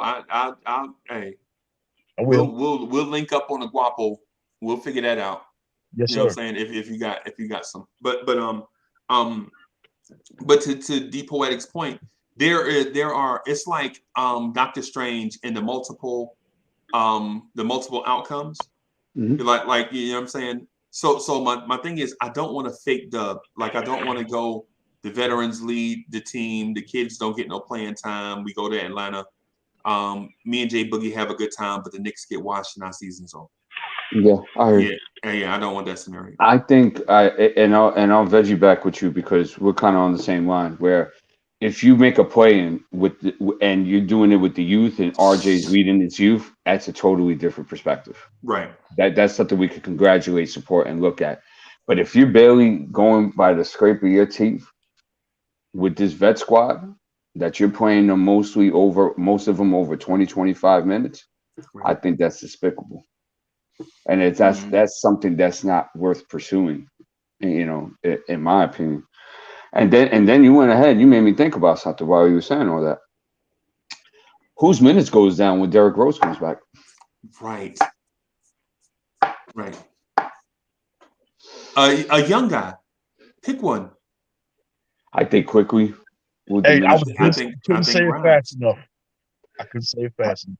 I think it's Grimes. Because I think you can move quickly back to Grimes' role, the defender slash 3-point shooter off the bench. Now Grimes goes back to like situational because Derrick Rose comes back, and you got to do it because you need a point guard. And now also you're gonna move Burks back to his natural 3, and now you're never gonna see no damn Cam. Right. I like Rose. I like Grimes. I like Cam. I like Obi. I know. Like Taj, that second unit. So Quickly's your odd man out. He's out. Yeah. He's out. To me. He's out. Yeah, I don't see the justification of Thibodeau choosing Quickly over Grimes. That wouldn't make sense to me. Mm-hmm. Bro, you have to. Because that unit, okay. All right. So let me slap hands in a nice way, right? I'm a slap hands in a nice way. We used to come on this panel and people used to tell me, when you ever seen a team when the second unit, the bench was better than the starters? Anybody remember that argument? Mm-hmm. Well, what was that? Got super chat Freezie. I see it. I'm gonna get to it. Yep. Right. So the argument was always the second unit was better than the starters, come out with more energy than the starters, right? But that second unit was Derrick Rose and Quickly, Burks, Obi, Noel. Right? That was the second unit. Now, when Rose comes back healthy, the starters are Kemba, Fournier, RJ, Julius, Mitch. I said 10 names, and notice I did not say Cam Reddish nor Quentin Grimes. I got you. Right? That was D'Angelo. Remember that? You remember they used to put me in the corner, bro. The second unit's better than the starters. Yeah. And I was like, a lot. I was like, yo, you can't have it both ways. It's like it's like sometimes you feel like a nut, sometimes you don't. And you can't be, you got to pick one and go with it, right? And so the thing is if we are legit saying the second unit back then, when healthy, was better than the starters when healthy, then when the second unit gets healthy, there is no Quentin Grimes and there is no Cam Reddish. Well, you also consider the fact too. Tibbs ain't playing 12 people, bro. You got to consider the fact too that Kemba could be out some of these games. Yeah. So now my question for Tom Thibodeau is that are you going to start Derrick Rose? And I hope he says no. And starts McBride. Yeah, or starts McBride, or you can even start Burks if he wants to, because that starting lineup 6-4 this year. So, I mean, that's something I just don't want to see Rose starting. I just think that's a bad move, bro. Yeah, let me read Kaiser Sose's super chat just real quick. Now, where have we heard all of this before? Careful, Freezie, because now you're repeating my takes. Am I in an alternate universe? Nah, bro, I'm not. I'm taking the collection of thoughts from the conversations that we had and bringing them here and applying them to the current conversation, because a lot of this stuff, a lot of the thoughts were sharp at the time and correct at the time, right? In real time, we have to reevaluate what was said, though, because now that it's February, do you really want to keep that bench that we held so dear? And I say we, even though I wasn't a part of the crew, but we were all together.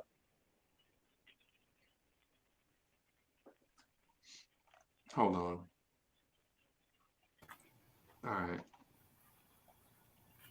All right. So now that Ron, what's good? Man. What's going on, family? What's going on? What's up, man? Hey, malpractice. Man, hey. It's real comical to me, man, when I looked at this thing yesterday. I'm gonna tell you, I take the win because at the end of the day, that thing pumped through my veins. But I appreciate you, Freezie. I appreciate how you came in the building, man. You know what I mean? This don't take Leon Rose off the hook. And we need to keep that pressure on him, man. You know what I mean? Cam Reddish yesterday, ladies and gentlemen, was the difference in that game, man. Cam Reddish was the difference in that game. And reason why I say that defense on the perimeter that he played was remarkable. I ain't crazy about the push because I know he can get the buckets. But what he did defensively, and Grimes was another reason why we won this game, man. Grimes' point total might not look great last night, but his defense was magnificent. And I watched Grimes was shading players. He was guarding two players at one time. Right. Somebody else we used to have on this team used to do a lot of that. That's no longer here, man. But last night, it was a great win. It was a great win, man. But this don't absolve Leon Rose in my book. I ain't gonna get bamboozled. You know what I mean? I take the win, but the only thing I said, I guess they must have heard me say I was gonna turn off my NBA ticket. You know what I mean? My league pass. I said they must have heard me talking about taking that thing off. And Julius Randle, great game last night. But this is what I expected from day one when we started the season, man. And that's the thing that's disheartening. Right now we playing from in a hole. You know what I mean? Where we shouldn't have been playing from in a hole. You don't take almost how many games we done played this season? You don't take that long to get to this kind of ball playing, man. And Kemba Walker, please get him out of the lineup. Please get him out of the lineup completely. I don't want to see Kemba Walker.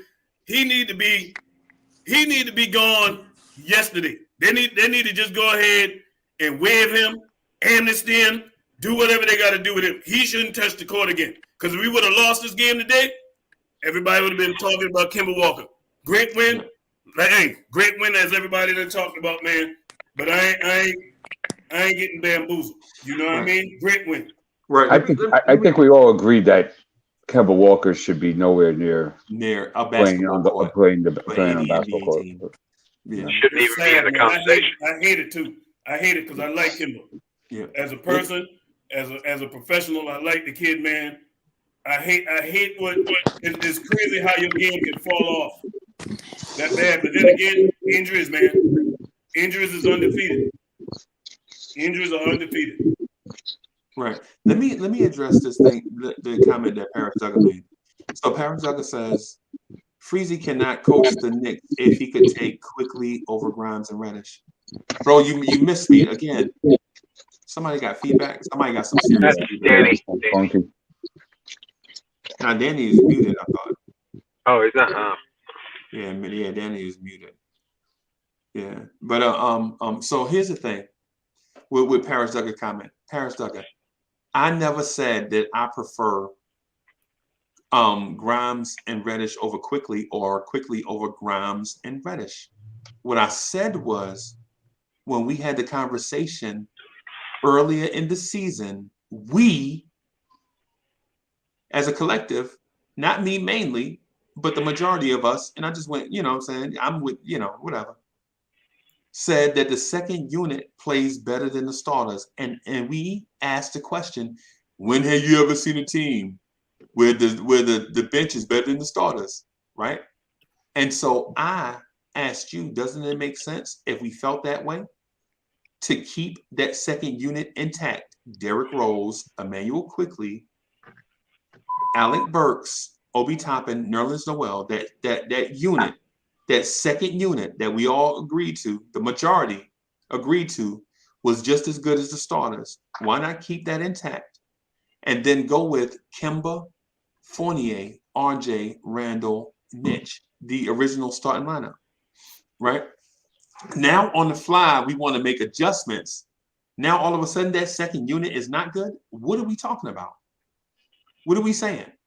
Because if we admit that second unit is not as good as we, the collective that had the conversation, said a month ago, that means A, we either don't know what we're talking about, or B, we like to promote double talk.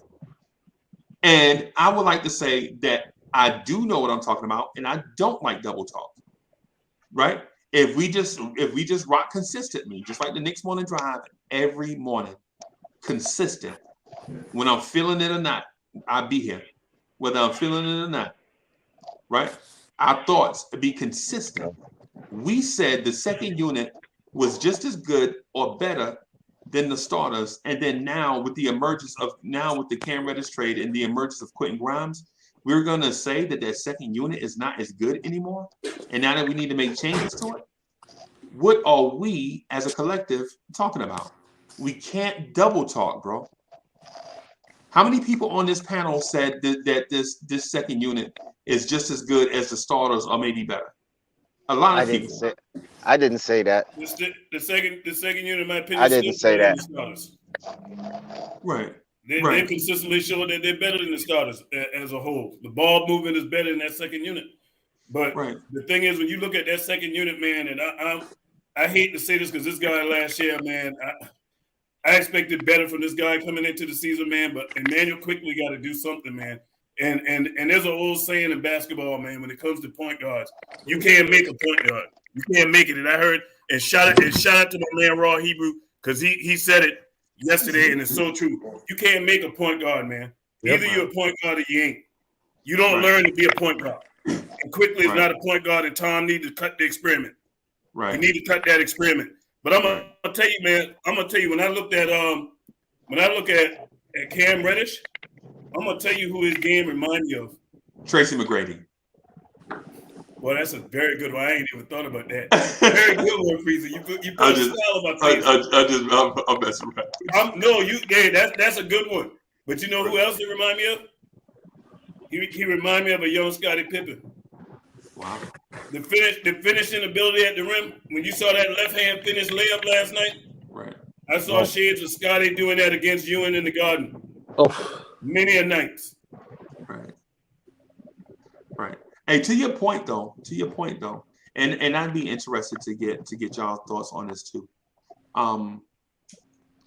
The Quickly at point guard experiment, I think,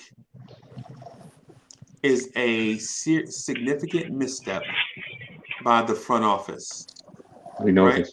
Right. When Derrick Rose went down, I think the Knicks should have gone out and got a veteran, and I'm talking about somebody with like 10 or 12 years under their belt, somebody that we can drive in the ground for 40 games, 40 or 50 games, and then bench them. You know, like a Jarrett Jack. You know, somebody that we can legit squeeze the last little bit of NBA life out of them and then discard them when Derrick Rose got back. Because I think running quickly at point may have ruined the product overall. Because Quickly was promising last year. You know, spot minutes at point guard, but mostly off the ball. But now it looks like this dude is afraid to shoot it. It looks like he may be, dare I say, I don't want to say this out loud, but I think we may have ruined him. No, I don't think so. I mean, you could restore it by just letting him get back to playing his game. Yeah, I agree with you. Exactly. I don't think we ruined it. Here's another thing to think about, Freezie. When Rose went down, right? And let's just say they were not interested in getting a point guard, right? And I don't believe Deuce is a point guard, but yeah, what's that back noise in the background? So, hey fellas, if y'all making noise in the background, man, can y'all please go on mute? So, with Rose going down, you noticed about Deuce. God damn it, it's still there. You never saw him play with the bench. It was either he started or you saw him in garbage time. So my question is that why was that not experimented on? Hey Rob, can you go on mute until you guys say something? Yeah, I know that ain't me though. I'm sitting on the computer. I'm in my car by myself. I don't think it's me. It's somebody. Yeah, it's you, Rob. Watch this. It's you. Watch this. Listen. See how quiet it got? Yeah. So how come Deuce wasn't played with that second unit and just experiment for a couple games just to see how it went? Right. So what's the worst thing that can happen? You can lose. Well, you lost anyway. And then at least you could put Quickly back into kill mode and not have to worry about him initiating the offense, because I think in a limited time we saw Deuce, even when I don't think Deuce is a point guard, he did do a better job in initiating the offense than Quickly has. I agree with you, D's Baller. You hit the nail on the head. You got to put Quickly back where he's comfortable at. Yeah. He's more comfortable where he can get that ball and let it go. And that actually opens the floor up more for the Knicks, because you got to respect him as a shooter. When you make it Quickly the point guard, you cause it Quickly to have to think and have to try to set everybody else up and run an offense. Where that you taking that element of what the Knicks could actually cause more havoc and actually open the floor for Julius more. But I'm gonna tell you, man, Julius Randle, and I gotta say this about Julius Randle, I gotta give him his credit, man. This Julius Randle that we've been seeing the last four or 5 games, man. Yeah, right with somewhere else. Damn. Man, I'm gonna tell y'all, fellas, if Julius been playing like this all season and not worrying about them refs, ain't no telling where the Knicks would be right now, man. Because everybody knows this team goes as Julius goes, you know, right, wrong, or indifferent. You know, everybody got their feelings about Julius Randle. I got my feelings about him. But hey, he on the team, he on the squad, he wearing that Knicks orange and blue. I'm a rock with Julius, man. I just hope when he get back to the Garden, that mental block that is Madison Square Garden gonna resurface. That's my only fear with Julius Randle. Julius Randle on the road is a different ball player than he is in the Garden for some reason. I don't know what it is, but he got to figure it out, man. So yeah, I want to see that game too. Can you hear me? Yep. Yeah, I want to see that game too when you get back in the Garden too, Ron. And I think that's against OKC. So I really want to see that mental part of him too. So to get back to Quickly real quick, because that's what we were talking about. We're talking about Quickly. The organization and the coaching staff made a decision, and you could tell they did in the summer. Because don't forget, on that summer league team, you had Deuce. Yeah, that noise is still.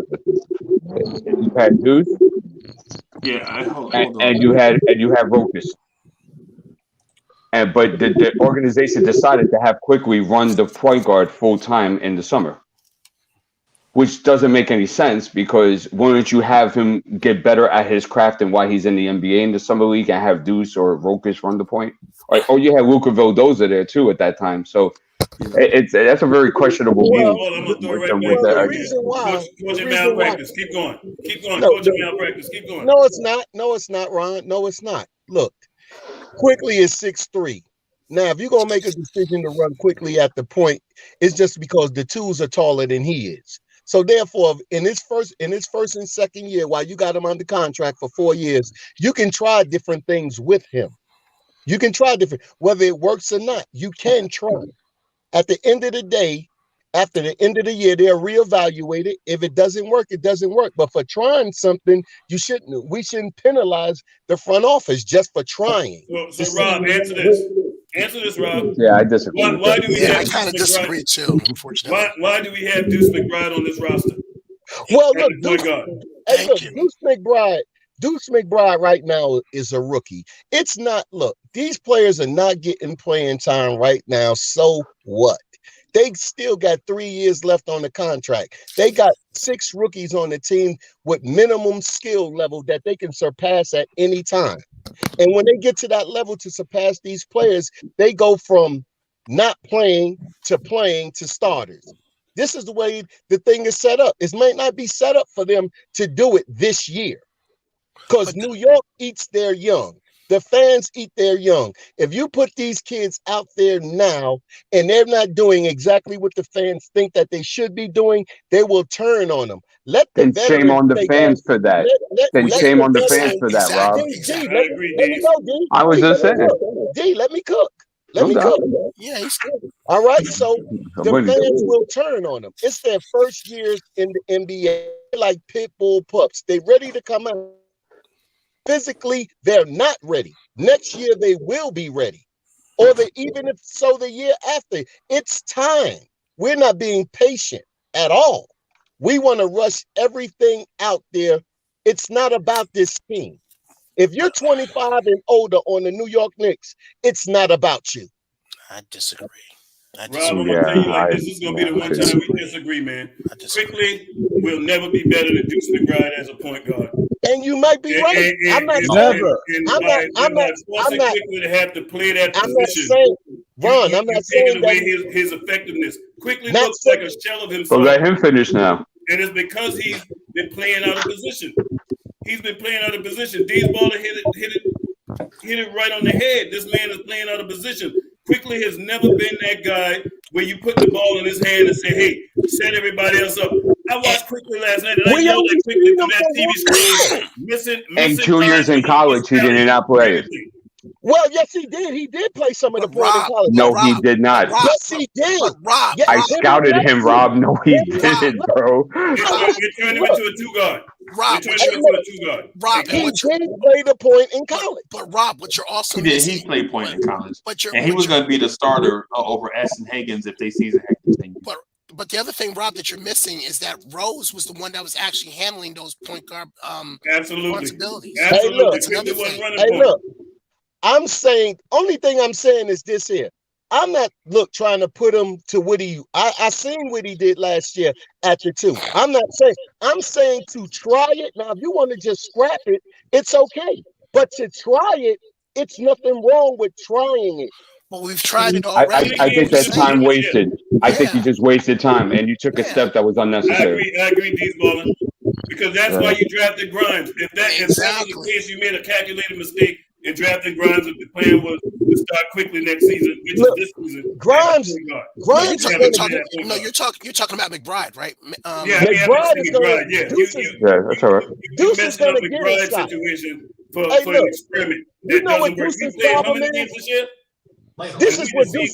See, look, y'all looking in the G League and seeing these 39 points. No. I ain't looking at no G League. I'm looking at his game. I'm looking at his game, bro. Okay.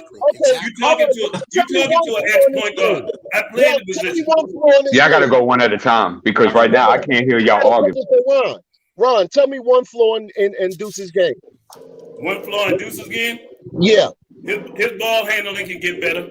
But when I say that, it's not to the degree where his ball handling is terrible. Because some people like flashy ball handling, but his ball handling is very effective.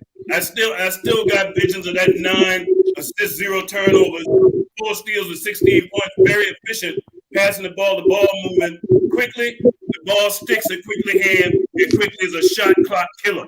Hey, look. The clock up. Quickly had games where he looked good at the point. So did Deuce. But Deuce's problem is this here. This is why Deuce is not playing. I watch him down there in the G League because, you know, they come on MSG. This is Deuce's problem. Deuce cannot get to the basket yet. Nope. Consistently. Nope. That's his problem. That's why Tibbs is not playing him yet. He's explosive, though. He is explosive. Exactly. But he can't get to the basket yet. And that's why he's not playing. He got everything else. But he can't. And that's a Tibbs pet peeve. Getting to the basket. And if you can't do that yet, that's why. And he will get it. I'm pretty sure he will get it. But so right now, but nobody else can get to the basket except for RJ and Derrick Rose. And I was getting to that too. So why you want another player out there that can't do it? But Ron, but Ron, Kemba can't get to the basket. But Ron. So here's the thing that Ron was saying. When you asked him about the floor, Ron immediately pointed out his handles can tighten up. Yeah. That's what Ron said. So yeah, I agree with him. Part of the tighten up of the handles thing may help him with his craftiness with getting to the basket because we know he can dunk on somebody when he get there. Oh hell yeah! Yeah, we know we saw that. He can hit a lane. He can hit a lane, and he's strong too. Yeah, he can hit a lane. He can hit a lane, but he can't. That's the problem. That's all I'm saying. Yes, the handle has a lot to do with it. So, Rob, let's talk about Quickly flaws. What flaws you see in Quickly game? The same thing. Quickly can't get to the basket at will either. Is that all you see? But the issue is that the issue is that Quickly can't initiate an offense. No. So the way to unlock him is to bring in somebody in that could initiate an offense, which Deuce could do. So I could give a crap whether Deuce could get to the bucket or not. I just need him to initiate an offense. Yeah. Well, with Tibbs it matters. With Tibbs it matters. And I'm gonna tell you this. I keep wanting to call him Grimes, but Deuce handles ain't trash now. Let's get it straight. His handles is not trash. Don't get it twisted. Hey, you pointed out his handle, not yeah, I brought that because I knew somebody was gonna say it, but it's not trash. No, it's not. It's not elite. Don't get it twisted. Don't get it twisted. twisted. I don't want people to think that I say he got trash handles. No, I said. It's the thing I like about Deuce. You gotta have. You know, at that point guard position, Freezie, you know this. Anybody who play that point guard position, you know your team is going to go as that point guard go. And if you got a point guard that's willing to continually move that ball, you're going to have a better opportunity to get a better shot. But what I watch Quickly do is not just Quickly's inability to finish at the rim, because he can't really finish at the rim. Every now and then. But Quickly, decision-making, I watch him miss guys on the cut going to the basket. I've seen him miss people for alley-oops. I watch Quickly dribble the ball, and still, this is a problem when you come to shot selection. That should never be a problem. Shot selection, it tells me about your IQ, no pun intended. Young players, if you take bad shots, you're a bad shot maker. Ron, not true, Ron. Look, young players all have bad shot selection. I ain't seen all. No, I can't. All right, hey, can I say something? Wait a minute. Hold on. Let me say. Hold on. Paris Duggar, thank you for the generous contribution.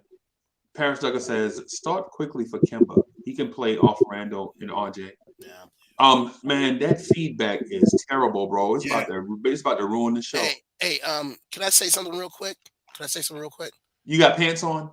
Well, you looking real sharp today. I must say, you looking sharp. No. Sit down. Oh, okay.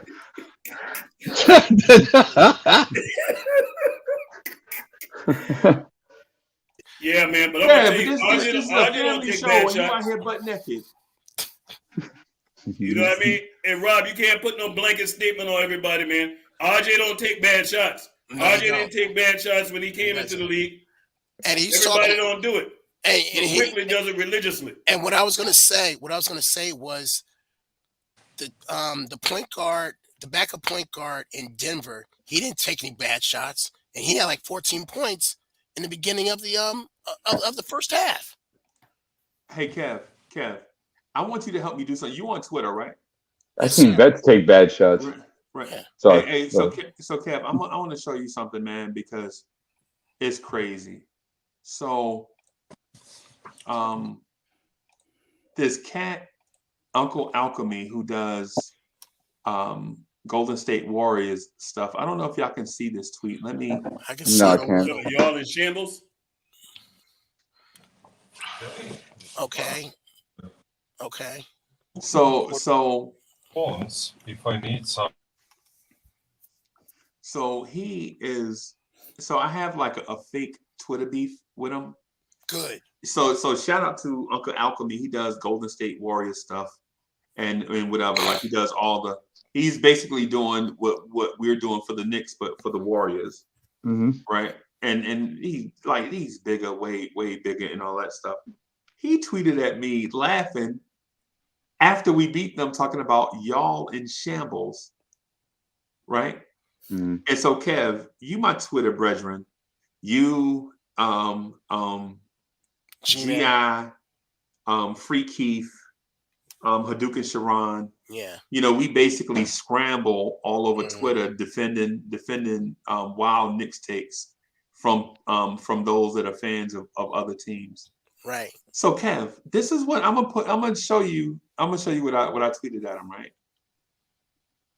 So you see what I tweeted at him, right? Let's go Knicks, blowing tears in full effect. The Knicks young core is better. Right? Right? This is what I tweeted at him, right? And this is in jest, you know, tongue in cheek, whatever. Ain't no real beef, not like that. It's just, competitive teams, whatever. He tweets back at me, y'all in shambles, Kev. How in the world can we be in shambles when our young core is better than the Golden State Warriors young core? And am I wrong for thinking that the Knicks young core is better than the Golden State Warriors young core? You tripping, Freezie. You tripping. I'm looking at you like, huh? I'm trying to figure out how I can answer that, Freezie. I'll tell you this. I ain't answering that one. Hey, Ron. Hey, Ron. I didn't. We did last year. You know what I mean? Then we might have an argument, but the way Golden State playing right now. I see what you did there, Freezie. They I had see a what bad you did night there. last night too, but a lot of that had to do with our defense too. But they had a bad night. I look at that scoring. We weren't supposed to win that game last night. We were not supposed to win that game. But Ron, I take it though. But Kev. Yeah, we'll take it.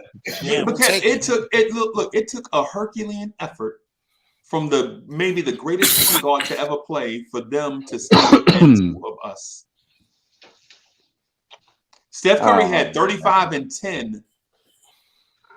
And Clay finished with 17. Right. But this right here is a young core question. Is James Wiseman today better than Mitchell Robinson today? No. Is Moses Moody today better than Quentin Grimes today? No, I don't think so. I don't think so. Right now, listen. Is Jordan Poole today better than Emmanuel Quickly today? Yes. No doubt about that. Yes. But is Jonathan Kuminga today better than Obi Toppin? Yes, he is. Yes, right now. I would say it's close though. It's close, but even if you say yes, too now. Ron, even if you say yes, that's a sister kiss. That's a flat foot tie. That means they're not better than us. Their young core is better than ours, right? That's 2-2. I think Obi is better than Jonathan Kuminga today, right? What? Yes. I'm not close.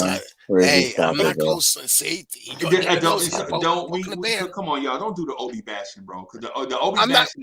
Nobody's Obi bashing. If anything, you Obi bashing on the sneak, bro. I love Kuminga right now is a header. What does he do? What does he do? That and it might be Freezie. Everything. I'll say this: it might be because of the playing time. I can go with that. It might. Better ball handle, better mid range, gets to the cup better, finishes better, better side, better passer. I don't know. I don't see Steve Kerr taking Kuminga out when he makes a mistake. The way I see Tibbs taking out Wait, Kev, listen. Steve Kerr can take out and put in Kuminga because they have the greatest backcourt tandem of all time. Your backcourt is trash. I agree with that. So you can't compare apples to oranges just because they. But you just said they were. You said they were neck and neck. Is that what he said, D-Ballin? I did say that. I did say, and I meant that, Kev. Jonathan Kuminga is averaging in the building, man. Jonathan Kuminga is averaging 8 and 3. I'm rounding up. He is 7 point something and 2 point something, and y'all say that's better than Obi. No, it's not that Freezie. You see, you're slick, bro. You have to understand with Kuminga is that there's games that he hasn't played, and there's games that he's only played like 5 or 6, 7 minutes, and there's games like last night where he plays like 20, 25, and you see his production when he plays those minutes. So you got to keep that in mind. Can y'all hear me? How would Obi look if he played in between? How would Obi look if he played in between multiple All-Stars? Yeah, I hear you. But I disagree with that though, D, because how long Draymond Green have been out? And he been playing. No, sometimes he hasn't played. Come on, man. Yeah, I can't believe all this time I've been talking, spitting the best takes of my entire Knick life, and y'all didn't hear any of it. You was on mute, man. You was on mute. Sorry, Ron. No, for whatever reason, my headphones don't work when I come on Blurring's Tears. Every other show, or if I'm recording, they're fine. But on Blurring's Tears, they don't work. Freezie got me muted. Stop shopping at the dollar store, bro. Spend that Williamsburg money, bro.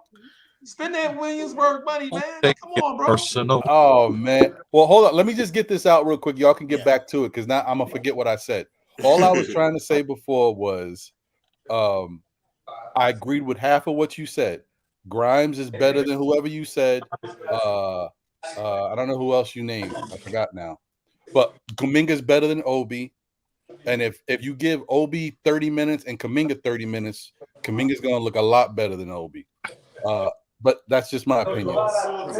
And I was going to say that the other thing is, you know what? Regardless of how good the Golden State Warriors are, mind you, they didn't have Draymond Green. But we match up well against them because they're not a big team.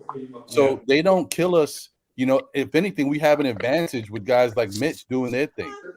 And Randall gets busy against small teams.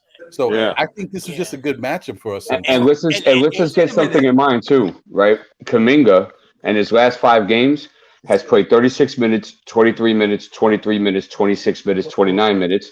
And his point production is 17, 12, 16, 18, 19. Nice. And also, okay, so he's been getting minutes, as I said before. It's burnt. It's just burnt. You know how something just burns? No. See, Stafford, I don't know why you're just disagreeing to disagree. That's not the point. The point is that Freezie was trying to put up a point per game thing and kind of say it's just like Obi's, but Freezie didn't put it into the fact that there was a lot of games that Kuminga wasn't playing. That was the point of the matter. Not the fact that his minutes have increased since Draymond's been out. No, that's not what I said, bro. What I said in the Obi thing. And Ron, I'm gonna say this. I'm gonna move out the way, Ron. Right. What I'm saying is, your raw rookies can look a lot better if they play with Hall of Famers. If you put Obi with those same Hall of Famers, how would Obi look? How would Obi look if people could find him? Them guys gonna command too much attention. Right. It's just like what they're saying right now with your boy over there, Wiggins. Right. Wiggins saying he found a home because he ain't got that pressure of being the number one guy. You know what I mean? He playing off of them guys, man. It's a perfect fit for him. It's all about fit. I agree with that. But right now, Kuminga game, he got a more consistent jump shot. And he's better at going to the basket than Obi too. Yes, sir. Oh, but I will say this, Freezie. He went to trip over himself. And if you want to say, if you switch Obi with Kuminga, Obi will play a lot better in Golden State, and Kuminga will be riding the bench over here in New York. A lot worse. Yes, that's a very good take. That will happen. That's a very good take. I can agree. That's the point that I'm getting at. That's the point that I'm getting at, Ron. I can agree that, especially with Tibbs. We know how Tibbs do. Hey, but fellas, man, I gotta say this because hey, when you get older, man, you gotta get them thoughts out before you lose them. Man, I'm gonna tell y'all this, man. Sometimes the moves you don't make be the best move. Cam Reddish and Jay Boogie, you said it. Somebody said it. said if not Jay Boogie, said if if LeBron would have got his hand on Cam Reddish, you would have saw Cam Reddish that we would have been so mad. Yeah. And I'm telling y'all right now, that move to not put him in that deal, I'm so thankful that deal fell apart. Because I'm sitting there and I'm thinking, I say, hey, I wanted a point guard. Everybody know that I've been yelling point guard for the longest. We all been yelling point guard. But if all we got from this trade deadline is Cam Reddish, I'm happy. I'm happy because I know what the future gonna be. And I ain't even thinking about, I'm gonna make this perfectly clear. I ain't thinking about no playoffs. I ain't even thinking about that. Can we win 5 games? Can we go on a 5-game winning streak before we start talking about playoff or playing into that? I just want us to be consistent, man. And last night was the first time that I watched this Knicks team from wire to wire play great defense and had great offense. And hopefully they can build off of this thing. But to your point, Ron, we always play Golden State well, even last season. We match it good. And I don't know why I didn't even think of that, but that was a good point you brought up, man. But hey, I'll kick it back to somebody else, man. You know, the only thing that has us the only thing that has us looking and feeling bad and about the situation of yesterday is because that dude from Sacramento became available. That's and so we all felt like, yo, why we didn't throw something at whatever, at least make an offer, at least turn us down. You know what I'm saying? Right. That's why we feel. But like man said, you know what I'm saying? You can't overlook the fact that we already made a trade earlier and got Cam. So it's not like that we didn't do anything, but we didn't go get something that we felt was available. Now, if we'd have made an effort towards that, you know what I'm saying, and got turned down, I wouldn't have had a problem. Looking different, you know what I'm saying? Yeah, I wouldn't have had a problem. The only thing we need is a leader, a guard. And that's where the office need to be concentrating and filling, you know what I'm saying, the void that we need on our squad is go getting a guard. Maybe one of these guys might get brought out or something, somebody we can rent or whatever, you know what I'm saying?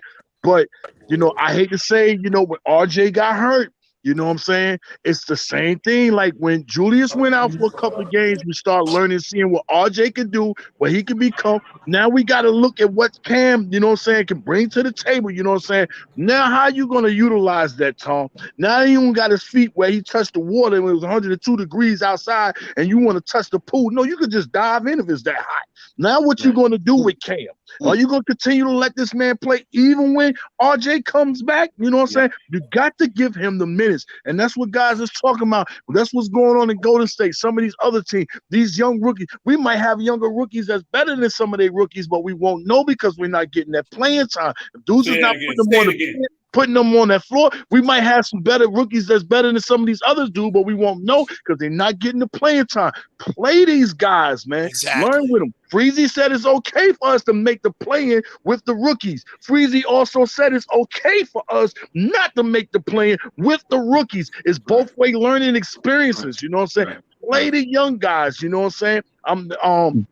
Man. But Freezie brought up a great point, Jay Boogie. Go ahead. Is that when we get into this play-in, right? And say, for example, like we're competing to be at it or be like 10th or 9th, you ain't gonna see these young guys, bro. You ain't gonna see. It's gonna be full win mode. You're gonna see Burke at 30 minutes. That was major. You got to say that again because we know who we dealing with. Well, Freezie said it earlier. I was just veggie backing it because it was such a great point. But that's only right. That's only right and exact. If we go from a disastrous season, and then all of a sudden we're right there to be in the playoff, you gotta swing. You know what I'm saying? You got to swing because that's going to at least show them guys for next off season that's going to come. All season is coming. Here these guys go again. You see what they did in the playoff. We showcasing them. You know what I'm saying? You can't almost be in the playing or be in the playing and not swing. That's like getting somewhere and laying down. That's like coming in the beginning of the season saying, "Yo, I don't want to win this year. I want to just play for lottery." Well, I think the point, Jay Boogie, is that. But is that something we're fighting for? Right. So that's the point. Yeah, don't fight for it. But if it happens, it just happens. You know what I'm saying? Just happen. Give us some feel good. Look how angry we've been all season, upset, going at one another, back and forth, upset with this person, that person take, you know what I'm saying? Because of the team and all that. You know, we deserve to have some goodness, but if we don't get it, that's cool. I'm all right with that. You know what I'm saying? But just play the kids, though. Bro, I got a topic that I wanted to talk to y'all about, and I promised myself I would introduce it in the second hour. Freezie. Anybody want a toy? I'm toy shopping for my baby. Anybody want a toy? Yeah, man. You got the Transformers Generation 1 Optimus Prime with the Matrix in his chest. Stop! I love that. Freezie. Yes. I was just watching it yesterday too, man. I love that joint, man. Before you change your topic, can I just say something real quick? Because man is very right. I'm a little younger, but I'm having that moment too. If I don't get it out, I'm gonna forget what I was gonna say. This is real quick, and then you could hit it, brother. I just wanted to say one, because I couldn't talk. I thought I was talking, but I was muted apparently. When Ron and Rob were going back and forth about Quickly and Deuce, I've said it before. My only point with this is, one, I don't think Quickly is a point guard, but we are definitely trying to force him to learn the point guard role. But if you give Deuce half a season to work at point guard, and you give Deuce a summer league to work at point guard, and give him that same cachet that Tibbs is giving him, then we can know what Deuce is. Right now, we don't know. Switch the roles and let's see what we got in Deuce, and then we can talk. But Ron, I keep telling you, your front office is a bunch of. You don't see the thumbnail? Keystone. I hear you. You right. Keystone. Miles McBride should have been the point guard in summer league past. You're right. And Quickly should have been at the 2 in the summer But league past. why are you saying that's just a front office decision? Well, why are you doing that? Because they control the personnel, bro. Yo, but the coaching staff decides what roles are going to be given to people. What are you talking about? Okay. I got breaking news for y'all. See, the only reason why we talk about Rides is because we're not playing good. Well, let me tell you this. Bride is not supposed to crack this rotation at all. I'm telling y'all that. Quickly cracked that rotation last year because he had some trash in front of him. He's not supposed to play in front of them guys. He's supposed to sit and be a student and listen and learn and watch and go hard and practice. You know what I'm saying? But because we're playing bad, we want to throw him in there. So he's not out of his position, y'all. I'm telling you that. He's not out of position. Quickly took that because we had in front of him. Frank, you know what I'm saying? Yeah. Also, what other guy name was? He's supposed to take that. I could have took that. But keep in mind, J Boogie, we've had injuries too to both Kemba and Rose at the same time, and he could have gotten some spot minutes during that time, right or wrong. Truth be told, there was games when they did play him and Quickly together, and they looked efficient with Deuce playing the point and had Quickly playing off of him some nights. You saw that. When was that? It was a few games when he had that lineup where he had Quickly and Deuce on the floor together. I can't remember that. Maybe Houston. I just want to say one thing. How did we even get to see Grimes? I don't know what's talking about it. But I just want to say, I mean, we got to see Grimes on the things odd things that happen where protocols and injuries, like what you say, D. We would have never seen Grimes because Tibbs would have never played him. We got to see Grimes. For things that had happened, injuries, protocols, things like that, we would have never seen Grimes. Out of default, yeah. That's true. Yeah, and so, I mean, it's just like one of those things that Tibbs was forced to play Grimes, and then he got to see what Grimes is, now he loves him. Right, in the Milwaukee game. Right. Two more quick things that I just wanted to get them out because I almost forgot. The other thing I was going to say is, which I don't know if it's true or not, I'm regurgitating what someone else put in the chat. David L had put in the chat, because I know some Knicks fans are really upset about it, and this is a possibility. It could be true. Some David L had said that he saw online that the rumor was that Sacramento wanted RJ for Halliburton, and if that's true, I wouldn't have done the trade either. Right. So I saw that I'm just saying. And then lastly, the other thing I was going to say was how. I mean, I don't know how concerned y'all all about it, but I feel a little ways about the fact that we got vets on our team that struggle because of mentally they're not strong. right? And then after the trade deadline is over, like, whew, now we can start playing good basketball Yeah, again. that's a problem. Like, how mentally tough are y'all? You know what I mean? Ron, I'm gonna tell you what I'm gonna tell you, because I thought about this morning. Your very point. I'm gonna tell you what I think it is, and I'm gonna go ahead and say it. I think some people purposely played terrible. Well, that's, you know what? You ain't the only one to say their that. trade value won't be worth nothing. So they won't You have ain't to the only move. one to say that. Right. I hate to even say that. Just the competitor in me when it comes to the game of basketball, and I know how I play the game. Ain't no taking no time off and none of that. I played 100%. And to even think that even came in my head, because it's real ironic that last night we looked the way we looked with some of them bets. Then they're weak minded. Then hey, well, I'm gonna shift gears just real quick, man, and get off because I don't want to beat the dead horse, bro. Well, Freezie, before the horse is dead and decayed. But it depends on what type of horse. Is it Old Yeller? Because we never know. Is Old Yeller really dead? Oh, Yeller! Secretariat. Yo, Freezie, I gotta go, yo. I gotta go. So yeah, you stop it down. You want to stop it down? You want to say something before? You want to say something before you got out of here? No, I'm good. I'm gonna just go ahead and listen. You know what I mean? I gotta catch this flight real quick. You know what I mean? So You be safe flight, bro. Be careful. Definitely be safe. This is your captain speaking. Come on, major move. Hold on, rewind selector. Bring it back home, Captain malpractice. Go ahead. You're gonna be good for Sunday, though, right? Yes. Okay. I will be live from my destination. Okay. Nice. Sweet. Okay. Have a nice trip, Stafford. All right, y'all give thanks. Y'all be safe. You too, bro. Bless up, everyone. Y'all have a blessed day. Same to you, buddy. Man, you be safe. safe. And so just real quick, the dead horse I'm referring to is quickly played the 2. Now he's playing point. He's struggling. We understand that. We talk about it every show, bro. We beat the horse to that. Miles McBride needs more minutes. Every joint we talk about you know what I'm saying? We beat the horse until the horse is dead, yo. Yeah, let him go. Let him go. Let him go to horsey heaven. Right? Yeah, it's not gonna happen. Right. Hey, yo, Tiff. Go quickly out, man. Put quickly back at the 2.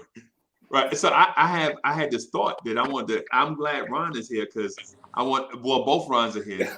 So I wanted to run this thought by y'all because I was mad. I was walking around mad. You know how you get so mad, yo, you just kick your foot? God dog it. You know what I'm saying? I had a thought come to my mind, and it's so immature. You know how you get so mad, you just kick your foot, you just kick an imaginary object when you be so mad, like a little kid.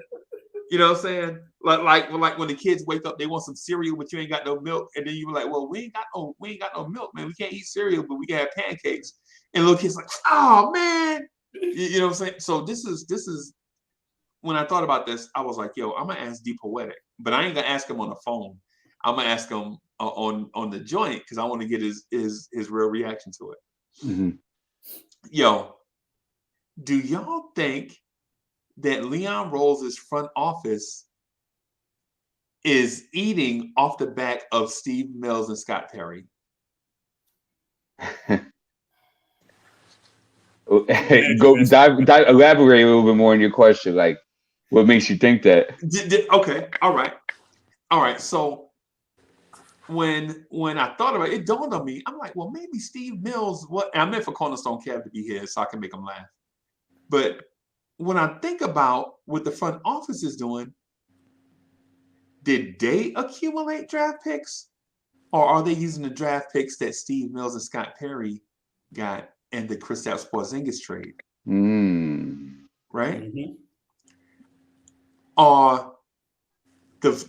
Is this front office really accumulated more talent, or are they riding the back of Julius Randle, who was signed by Scott Perry and Steve Mills? Mm-hmm. Is this front office's best young player Obi Toppin or Emmanuel Quickly, who they drafted, or is it RJ Barrett? That they drafted. Steve You a fire boy. You cooking with hot Scott fish. Perry drafted. You know the Dead Friday. Is this front office eating off the back of Steve Mills and Scott Perry? I'm gonna move out of the way and let y'all chop that up. Hey, you forgot one. Are they eating off the podcasts? Bam! Bam! Bam! There we go. So here's the question, Ron, Mr. Still Knicks fans, Mr. I got like 300 new subscribers in 3 weeks. Mr. My show Say it again is for the popping. people in the back, Freezie. Oh, sorry. So hey, so for real, man, y'all subscribe to Still Knicks fans, man. Go support my guys, man. They put in excellent work, man. Cut it out. It's Ron, John, and Harry. They do great work, bro. They always grinding. Yeah, Jose know I'm joking, bro. Jose got to know I'm joking by now. You know what I'm saying? But listen, is this front office eating off the back of Steve Mills and Scott Perry? The reason why I ask is, what major improvement have you seen from this front office?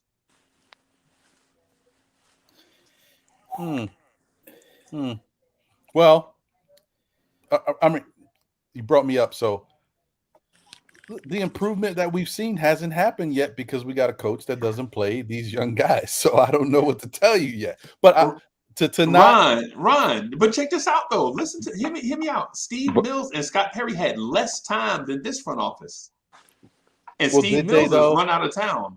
Did they? Yes, because I feel like Steve Mills is the godfather of the Knicks. I feel like this is like our president. You know, where good point by Mr. DJ. To strengthen your argument, they're eating off Mitch as well. Who drafted Mitchell Robinson? No. You feel me? You feel me? What when you think about this? Okay, so let me throw. I'm gonna since I think I may have stumped y'all a little bit. I should have, in fairness, I should have maybe hit y'all up with this question so that y'all can be more prepared. You know what I'm saying? I mean, not more prepared, but gathered y'all thoughts. Yeah, I got what you're saying, but you ain't stumped me because I've been had my thoughts. If anybody heard me the past few days on other outlets, I'm gonna tell you like this. And I'm gonna stick out to this until I see better. This is the worst front office we done had, man. Well, hey, I'm not gonna say that, Ron. And I'm gonna tell you why Ron still Knicks fan. By the way, I didn't know you had a show, but now I do, and I just subscribed, partner. You know what I mean? Hey, my man.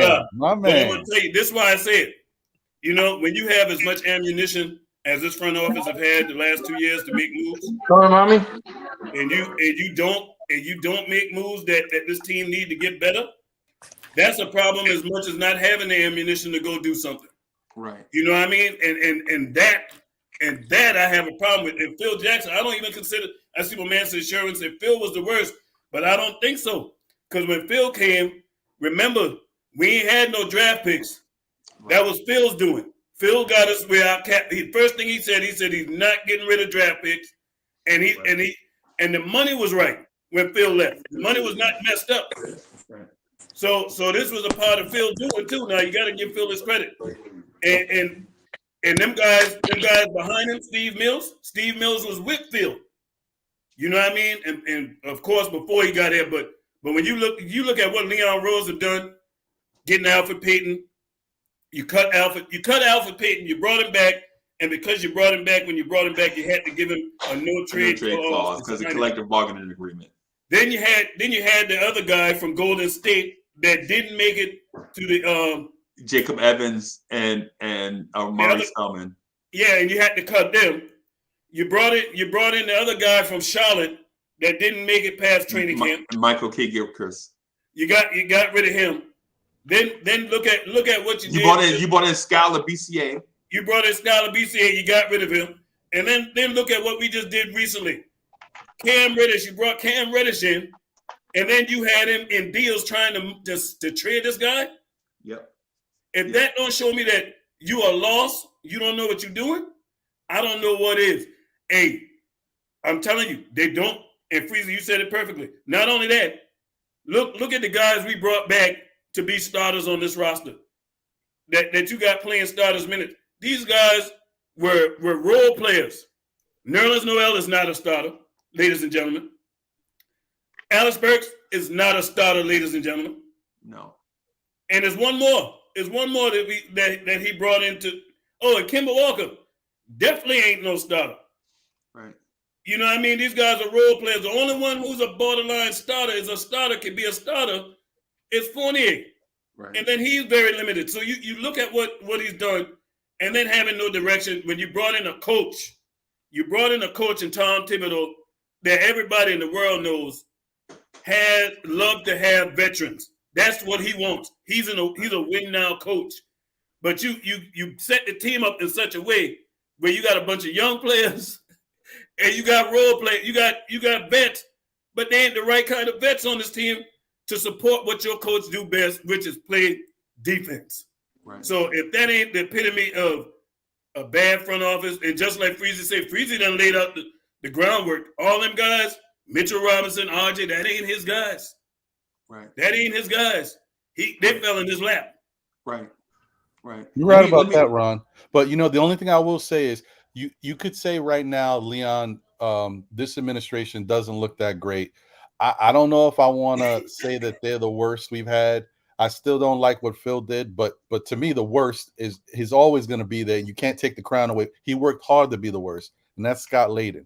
No one's worse than Scott Layden, bro. Yeah. No one ever. Because he brought in Michael. He brought in Michael I'll forget Dooley. about him. So let me do this just real quick before I bring in Eddie C. Right? Let me just do this real quick. So when you look at what Steve Mills did with draft picks, he acquired numerous first-round picks, right? This front office took a first-round pick and traded it for the worst protected first-round pick thing you ever saw in your life. And many of us didn't even understand why we even did the trade in the first place. So much so that they got rid of the pick after they got laughed at in the Cam Reddish deal, right? Mm. But they accumulated 4 second-round picks, right? So if I grade the way they handle draft picks, I'm going to give them a C-, right? Now, what about cap space? Because Steve Mills got this organization cap space. Leon Rose walked into cap space, right? Now look at we're over the cap right now by $3 million, which is not a big deal. You know what I'm saying? Because all you have to do is trade somebody in an uneven trade and you can get under the cap. But you went from having a poor roster with cap space to a poor roster that's over the cap. So if I grade them for their free agent signings, Nerlens Noel, Norvel Pell, Michael Kidd-Gilchrist, Amari Spellman, Schuyler, BCA,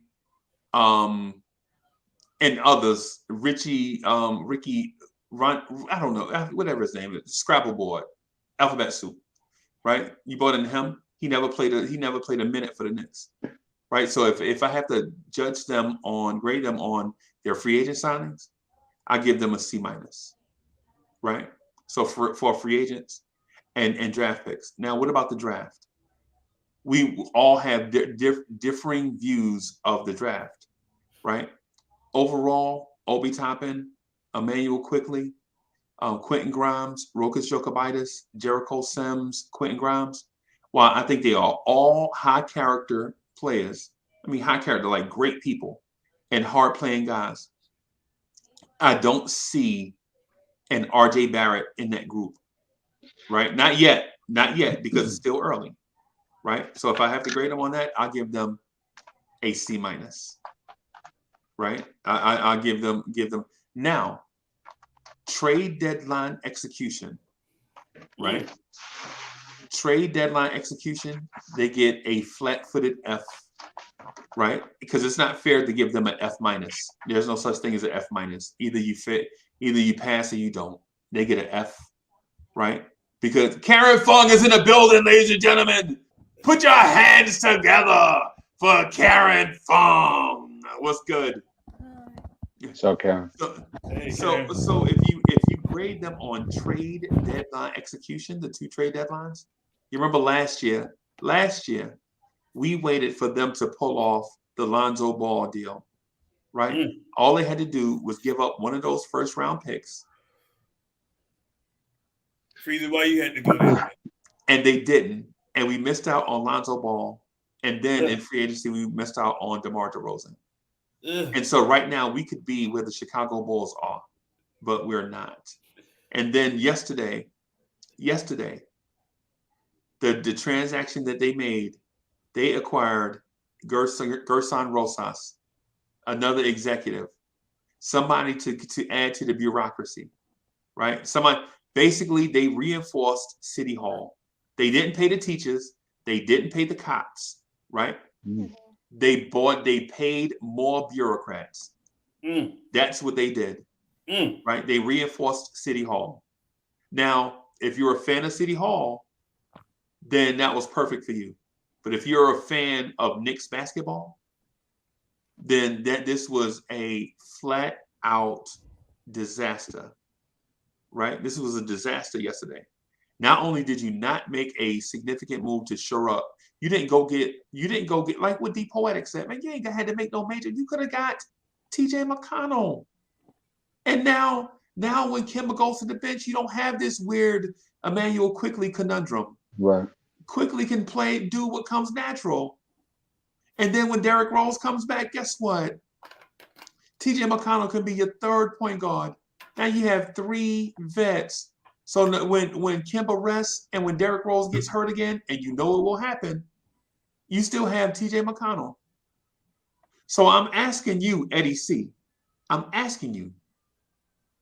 You my guy, man, you've been at this for like a year or so. Is this Leon Rose front office eating off the back of the Steve Mills front office? Salute to everybody. How's everybody doing today? Everybody can hear me fine because I'm wearing these headphones today. I usually don't wear headphones. Okay. Good to go. Yeah, we hear you. You good? All right. I think in some aspects, that's 100% accurate. I mean, I don't think there's any other way that you could think about it, because some of the assets that were left when Steve Mills got fired are some of the assets that are still here, from the Porzingis trade, and the signing of Julius Randle. So I don't think there's a debate as to are they still eating off, I guess that's the word that we're using, eating off what the front office had from before. At the same time, I don't think they've done, besides some of the signings, some of the cap flexibility, I don't think they've done anything bad to damper what they already had on their war chest. You know what I'm saying? It's pretty much still the same. It's been just a year long. So, we're looking at next year as picking that Dallas pick. And as you can see now, even going back to Phil Jackson, I guess, even Phil Jackson was right when he wanted to trade Porzingis. Look at what happened to Porzingis now. Look at where he's at now. Look at what's happening, what he got traded for. You know what I'm saying? So you know what I mean? So those moves turned out to be good for us. Hey, Eddie. Eddie, hold that thought right there. Don't lose that thought. You just took me there.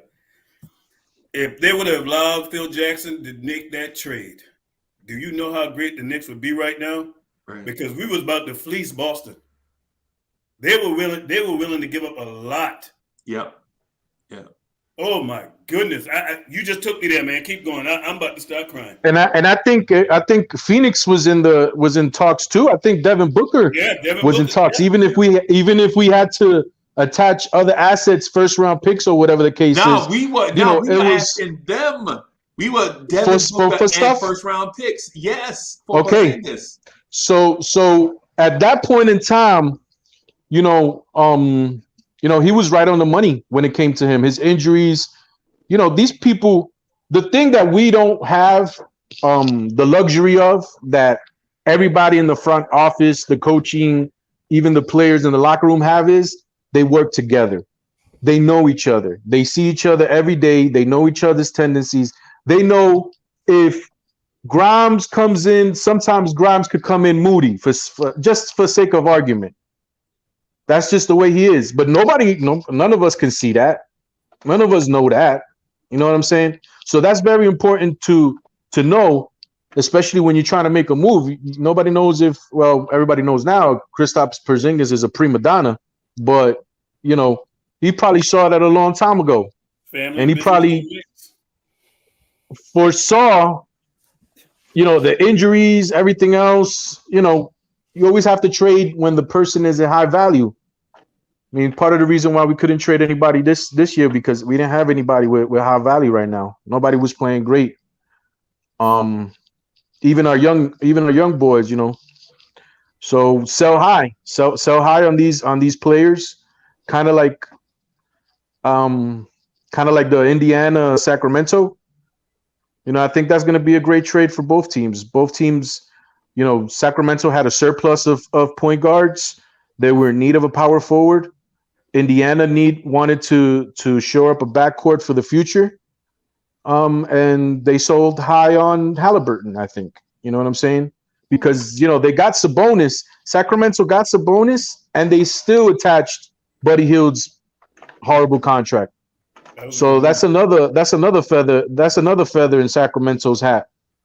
When it comes to that trade. So, all this stuff is there's an ebb and flow to everything. Sometimes it looks good, sometimes it doesn't look good. But when it comes to those assets, those guys are eating off Steve Mills for sure. I'll just say, Freezie, your argument has legs. Seriously. I definitely say that. Karen Fung, it's on you. Yeah, I agree with what you. See, Freezie, but what if you do is that if you just look at what they've done and then you put that all together, you can make that a really tight argument. Yeah, man. It's a lot of evidence. I tell you that. I thought Freezie was trying to say there's puppet strings being pulled because you know what? Scott Perry's still in place, and Steve Mills is still with the organization in some lower capacity in the room down the hall. So you never know what's going on over there. Well, I tell you this, Ron. What I heard, what I was told, is that there's too many cooks in the kitchen. Too many people in the front office trying to have their way. And that's a problem because you need to have one voice. It's like a band. You can have a bunch of people. I would like to ask you guys this question. Last year when we made the Derrick Rose trade, it was an earlier trade. It wasn't at the deadline. This year we did the same, right? We basically almost did the exact same thing and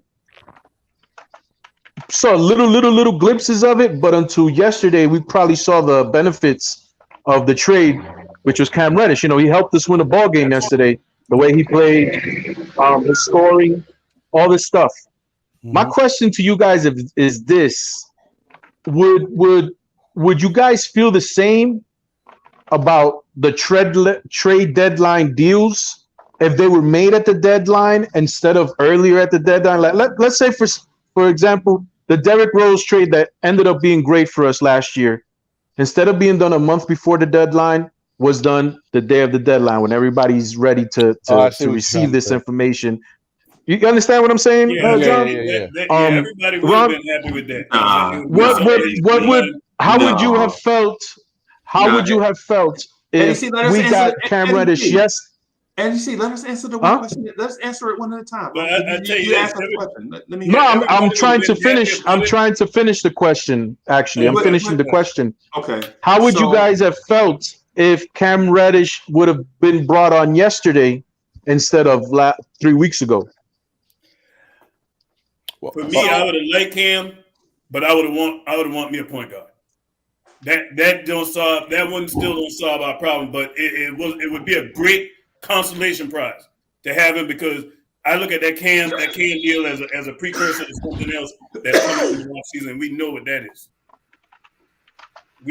is. Yeah, I personally, it wouldn't have mattered to me because I would have said, even though I would have liked to see Cam here, and I'm like, oh, that's a good move at the deadline to bring Cam in, it wouldn't have addressed the issues that I had already saw. It doesn't, I mean, first off, it still doesn't change anything. The fact that there's no position to play him. The only reason why he's playing is because RJ's hurt and Rose ain't back. But if RJ and Rose is back, Cam don't play. So I'm like, only thing that would have made me happy, and that's why I'm trying to say, like, of course, I want Halliburton. Of course, I would have been happy. And this is, I know how people feel, especially after the way he's been playing in the last 5-6 games. If you traded Sabonis for Julius, I would have been fine with that. Let me tell you something. I like Sabonis, and I watched him play that first game with Sacramento, and you could see what he provides. This guy's a good passer too. He helps his team.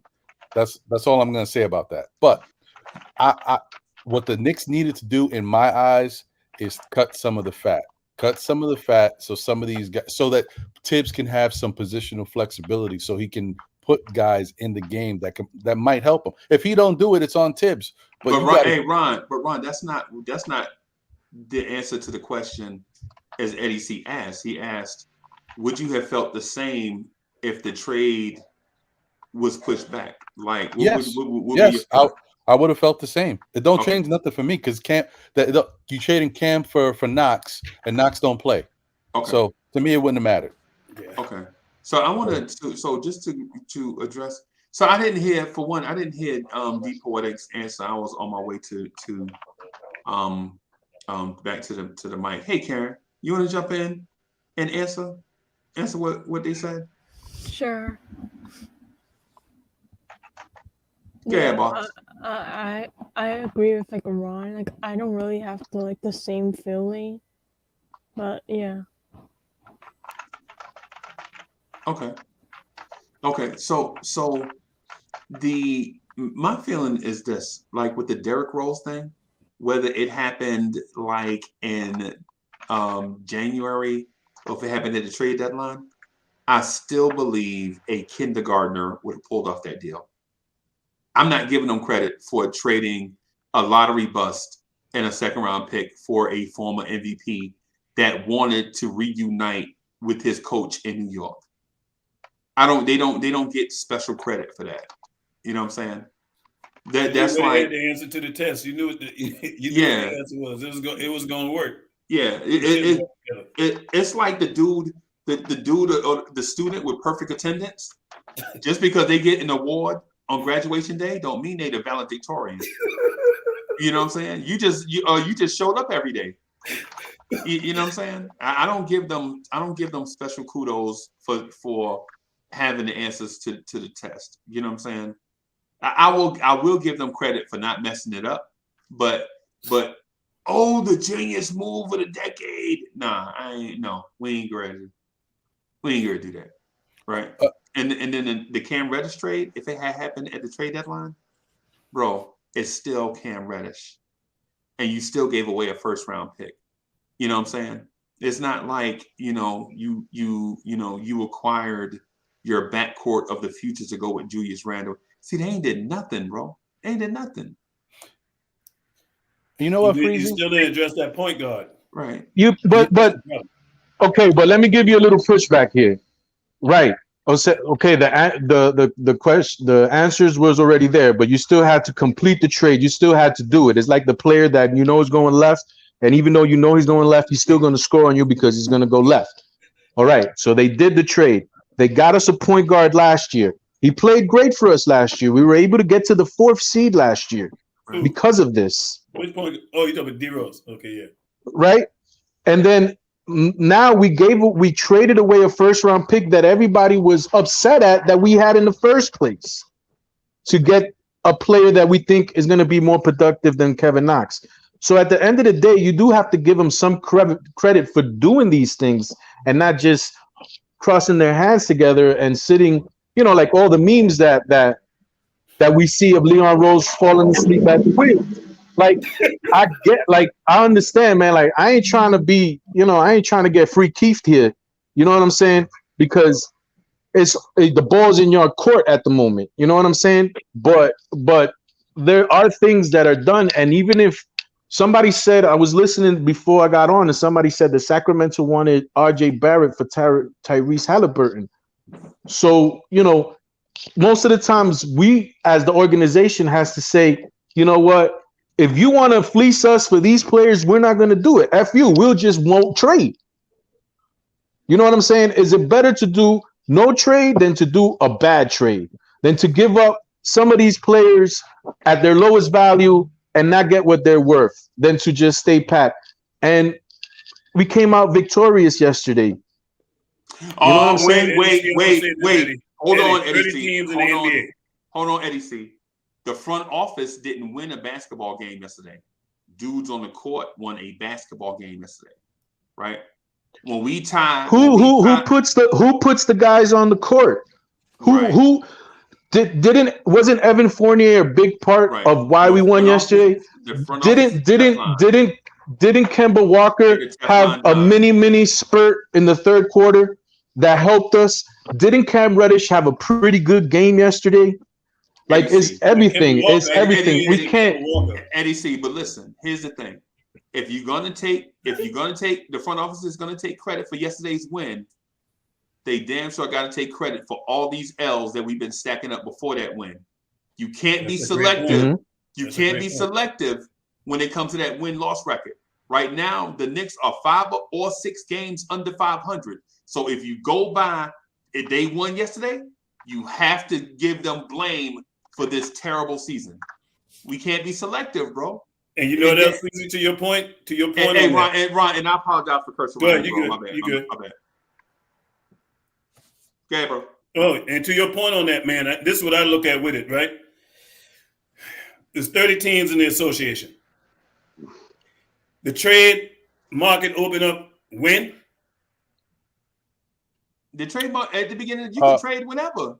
No, but he's meaning like when we first were able to start. When we were able to trade players. Trading those contracts. December. When most of the players were available for trade. It's 60 days after the season starts. So you had all this data of seeing what wasn't working with this team, and you knew what the problem was. To your point, 30 teams in this association, and you mean to tell me you couldn't find one point guard from any of these teams that you could have traded to get somebody who could at least be competent at running that point guard position? Right. And that is a knock. And then this is the thing too, Freezie, and I'm gonna kick it right back to you. We all know when it gets closer to trade deadlines, that's when teams start really getting serious about making moves. So the amount of competition you're gonna have for players, you're gonna have a lot more competition than you would have if you would have made a move a lot sooner. Right. In that regard, the front office dropped the ball yesterday, man. They dropped it. Go ahead, Freezie. Freezie, to veg you back on what you said real quick, we are 3 of 13 in our last 16 games. Right. Keep that in mind. So to Eddie C's point, right? The front office deserves credit for the win yesterday. So that 3 and 13 thing, that's on Randall. No, that's everybody. That's not just the team. That's just not the front office. I just want to, me personally, I just want to reserve, because everything that I've been hearing from Derrick Rose about his surgery, about the pain in his ankle, he says he feels great, has been good. You know what I'm saying? And I don't take Derrick Rose for the type of person to embellish things. I take Derrick Rose for face value. Right. Whenever he speaks, he's going to speak the truth. Right. So I want to wait. I want to wait until he gets back, and we have, one of the main pieces of our team. Then see how they play.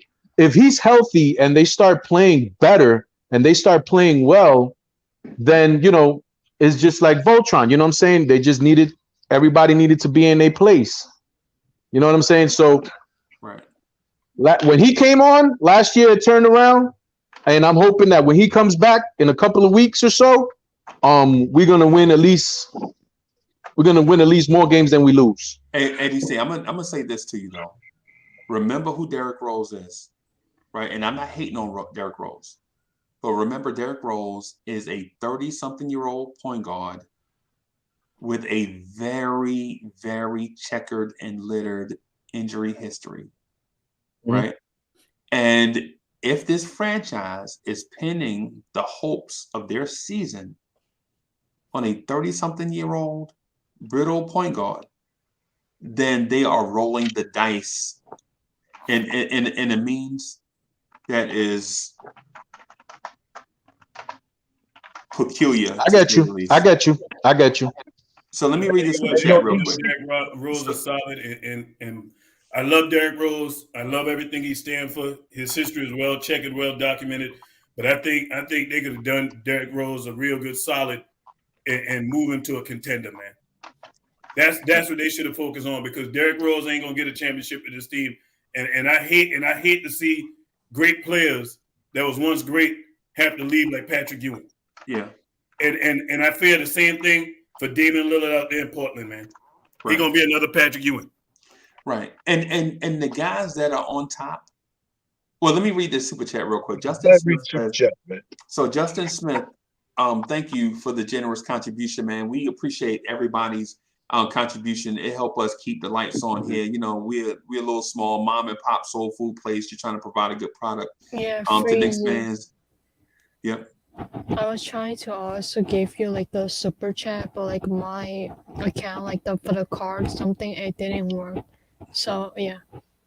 So I'm sorry I couldn't give you the super chat. Oh, hey, listen, we appreciate it. Just you being here is enough for right now. But if you want to help us contribute with the bills, then maybe we can get assign somebody or something to get, you know what I'm saying, to go through the process. Because we all dedicate a lot of time and research and ourselves and bread to try to, you know, provide a dope product to Knicks fans. So I appreciate that, Karen, a lot. So, but Justin Smith says Knicks fans don't trade at the deadline to prevent forced pressure trades. They trade weeks ahead so other playoff push teams won't take them. Cam Rose, and they say, and Justin Smith says that's smart. So that part is smart. I mean, it's good to if you target a player or somebody you got your eye on, try to get them before everybody else has them on their radar. Yeah, but there's probably a little bit more we could have done. That's all I say. Leon Rose and him is just like Samuel L. Jackson and Goodfellas. And what did Robert De Niro tell him? You even late for your own funeral. You know what I'm saying? Them guys don't know how to make moves when it's time to make moves. They keep holding up and waiting. When it's time to make moves, go ahead and make your move. Go ahead and grab what you need. Go ahead and pursue, you know what I'm saying, so we can move forward. I go all the way back. You ain't want to get one of them picks away from Lonzo? That's why he went to Chicago and they took off. You know what I'm saying? Stop lollygagging with the squad, man, and do what needs to be done. Stop trying to save a billionaire's money, man. Do what needs to be done. That man got the bank, man. He ain't writing no checks. He called them people and they gave him straight cash. What are you doing, man? Stop playing with the organization, man. Stop playing with the fan bases, man. Stop snoring on the job. You ain't even sleepy. You snoring awoke. I never seen nobody snoring here woke, man. That's what you're doing, man. Get your mind right, man. Pastrami sandwich on his lap while and shout out to Karen. Love and respect. I tried to, you know, shout you out the other day. I don't know if you heard this, but just know that, you know what I'm saying, inside the New York Knicks community, you're well appreciated. You're always in always chats. You're always shouting out to everybody, hollering at everybody, man. We love and appreciate you. So from me to you, whatever it is you want to send to the podcast Freezie show today, you know what I'm saying? Just let it, just say a number and I'll send it to him. You don't make, you know, just don't hit me with 4 numbers now. You can hit me with you can hit me with the low end of a 3 number. You know what I'm saying? But yeah, whatever disclaimer. Whatever you want to contribute, you know, just let it be known and I'll send it to him. And it's to the channel and not Uncle Freezie. Because it's a lot of stuff that we subscribe to, like when we get these stats and stuff. You know what I'm saying, you got to do these weird subscriptions to all these internet websites and stuff to get the real inside look on stuff, and then the animations, and then it's just a bunch of stuff, man. So it's to the channel because we want to grow. One day we are gonna be as big as Knicks Fan TV. Shout out to CP, by the way. One day we'll be big like them, You know what I'm saying? But throughout the whole process, we're just gonna be ourselves. We are gonna be ourselves all the way there. Just say us as the podcasters, we're gonna be bigger than the TV shows. That's where we at. You know, ain't no competition amongst Stephen all A. of us. Smith gonna want to come work for us. Yeah. Push him out the way. Yeah, man. Gotta make sure everybody good, because I don't hang out in the streets. You know what I'm saying? I hang out in a few places, and that's on any and every podcast and the studio. So whatever I can always do to help, you know what I'm saying, keep the lights on, that's what I'm gonna do. You know what I mean? This is where I hang out at. This where I get my love from. And that's why I go back and give them the same love. You know what I'm saying? Everybody that's in the chat, everybody that's on the panel, all the podcasters. And I'm getting ready to bring out that panel. Y'all ain't even heard the panel yet. I got a joint called the panel, you know what I'm saying? So just hold tight, be easy, man. Be easy now. I was playing when I told you I wasn't gonna have no more music. I got some heat. You don't know how to do it, just watch me. Hey, I love the energy when somebody like Jay Boogie comes on, you know what I'm saying, and he speaks what's in his heart, you know, how he feels about the situation, right? Like, get me this. Why don't you do this? Why don't you do this? And to me personally, ain't nobody wrong. You know what I'm saying? Ain't nobody wrong. Everybody is entitled to how they feel and how they want to express themselves. The only thing that we are brothers together in is the love for the Knicks. You know what I'm saying? Wanted them to do well.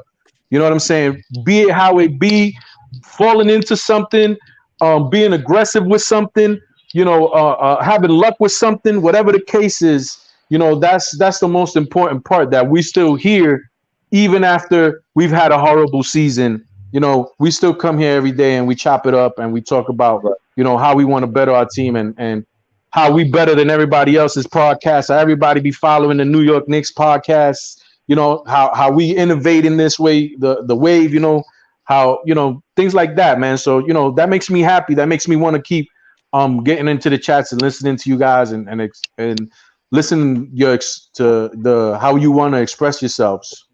Man, you know, you guys. Jay Boogie up. God damn. Yeah, I'm gonna kick it right to you, D's Ballin. Jay Boogie, what Jay Boogie said, man, you know how they could have really galvanized us yesterday, man. If they would have messed around and pull off a point guard trade yesterday, and I ain't talking just any point guard, just if they could have got a good one that could run this thing, imagine how we would have felt this morning waking up. So, you know, and we talked about this yesterday, that because of the moves that were made in the offseason and these contracts that they gave Burks, Noel, and stuff of that nature, it left them handcuffed. And I'll use Freezie's word on that. It left them, nobody wants our trash. And there's nothing that we could do about it because there's no flexibility within the contracts. So dispel all that narrative about player-friendly contracts, they're not. Because if they were, they would have been able to be moved. A+. Right. So let me address these super chats real quick. D, I want to get back with you on something real quick, but I want to address the super chats real quick, right? So Ron Cleveland, thank you for the generous contribution. Ron Cleveland says, let's talk about it. All right. And so D'Angelo said, thank you for your generous contribution. Hey, D'Angelo, listen, man. Hey, D'Angelo, listen, man. I'm for real, bro. I appreciate having you on the panel, rocking with us, man. You know what I'm saying? I appreciate you. I appreciate you. What you do every day, man. Bro, you know, everybody on this panel, you know that. Yeah, man. All you guys. Because it's the perspective. It's the perspectives that we bring together to form the Voltron, so to speak, of this Knicks conversation that makes the conversation more robust and interesting. Because when you have differing views of the same thing, though you may not agree, you can at least understand what somebody on the opposite side, or not even the opposite side, but from a different perspective, what they bring to the conversation, because you may or may not have thought about that in that specific way. And it's the reason why I open up the panel and have a lot of people on it. And I know sometimes we talk over each other, and sometimes we sit here for like 40 minutes and don't get a chance to say nothing. You know what I'm saying? But the fact that everybody brings like a certain perspective is not. It doesn't do just me justice, but the entire everybody, all 2,000 people that are going to watch this video may get something or are exposed to a certain type thing in the conversations that may not be what they've heard in the mainstream media, which makes the conversation dope. So thank you, D'Angelo, for the super chat. But what a thank you gentleman. also for being present. Yeah, and he says, this Who one says is chivalry is on dead? I'm sorry. Karen is always in there giving lots of love to everybody in here. So you know, and great you know, take. Mom Dukes, yo, she Mom Dukes of the joint. And so D'Angelo says, this one is on me, Karen. Much love. So yeah, so we appreciate that, man. We definitely appreciate anytime, the generous you know it. contribution and Karen for being like Mom Dukes of these rascals that we allow in here sometimes. You know what I'm saying? Now back to business. That's from D'Angelo, Karen, and myself. That's from us, all of us. Yeah, Thank you, all of us. Yeah, Yes, thank not you. just me. All of us. Well said, Ron. I just sent you a dub. I just sent you a dub for Karen too. But you know I do Cash App, so mine ain't gonna come up on the screen. Much love. Hey, Freezie, Sharon M gave a good comment in that chat, man. He said John Wall will be cut sooner or later. Jay Don't talk to me about the Boogie. whistle. Don't talk to me about the whistle. Yeah, Jay Boogie is the insider on that, bro. He knows more about that than John Wall than any of us because he's got like inside. So that's actually very interesting. Is there anybody? Does anybody have an inkling? Because it seems that we have a roster spot open, right? And the buyout market it's open right now. Like anybody can get bought out. Does anybody have insight or anything? Rumors that somebody the Knicks might be able to pick up on the buyout market? Maybe a point guard that everybody's looking for. Maybe a wing. Is there anybody? Because I honestly I don't know. Nobody comes to mind right now. Didn't Dennis Schroeder get Schroeder might be, yeah. Dennis Schroeder got bought out by Houston already. He got traded to Houston, right? He didn't get bought out yet, but he might. There's a possibility. That's super interesting. That is one to look at. Yeah, that is one to look at. I'd take a fly on him. I would. If you can't get nothing else, I'd take a fly on him. Jay Boogie. Now that I just saw Jay Boogie, John Wall might be on that conversation pretty soon. Maybe he might want to buy. Maybe Houston might give him a buyout. They're on the same team too, huh? Schroeder and John Wall. My situation as far as them, it hasn't changed. You know what I'm saying? As I was speaking on it before, they haven't came to agreement on what type of numbers and nothing. So that, as far as I know, from before when I was talking to his people, that situation's still on a standstill. But I do look and I see hope. The reason why I say that, because when you go get Schroeder, that tells me that you're going to get somebody that's already willing to come off your bench and play. Like John Wall wasn't ready to come off the bench in front of what? These guys for what? You know what I'm saying? Well, I can make them better. But Schroeder was coming off the bench in Boston. So if they go get somebody like Schroeder, that gives me the hope to think like, maybe they will, somehow buy out John Wall, and that way they can still have a leading point guard that be on the bench. You know what I'm saying? So that's how I'm looking at their situation. But I don't look for them to buy out both of them. I don't look for that. I look for them to try to keep Schroeder. If he does get brought out, then look for John probably to stay out the rest of the season and just give me my money. And to Jay Boogie's point, I'm looking at an article on Bleacher Report. It says a source close to the Knicks indicated New York may also have a potential trade. This was when they were looking at trading for John Wall, saying they had a source talking about it. So now that the trade market is over, if they buy him out, I mean, who wouldn't take a fly on that guy? You got to be crazy. I mean, that guy been resting up. You know what I mean? And rest is the best thing to help you heal. Yeah, so that was posed not to put anybody's hopes up or anything like that, but it just at least to say, it's still not over. You know what I'm saying? There's still things that can be done to better the team and to move forward. So these are potential buyout guys. Goran Dragic, Gary Harris, Eric Bledsoe, Dennis Schroeder, Robin Lopez, Tristan Thompson, Jay Augustine, Juancho Hernan Gomez. Hernan Gomez, yeah. I got it right. Thomas Santaransky, Ben McLemore. They even saying possibly Rodney Hood and Semi Ojale, Paul Millsap, stuff of that nature. There's a lot. I hear a lot there. On Schroeder. Schroeder instantly makes us better on that. And what I like about Schroeder is he's a complete ball player. When you look at his game, he can score. But what I love even more is that defense.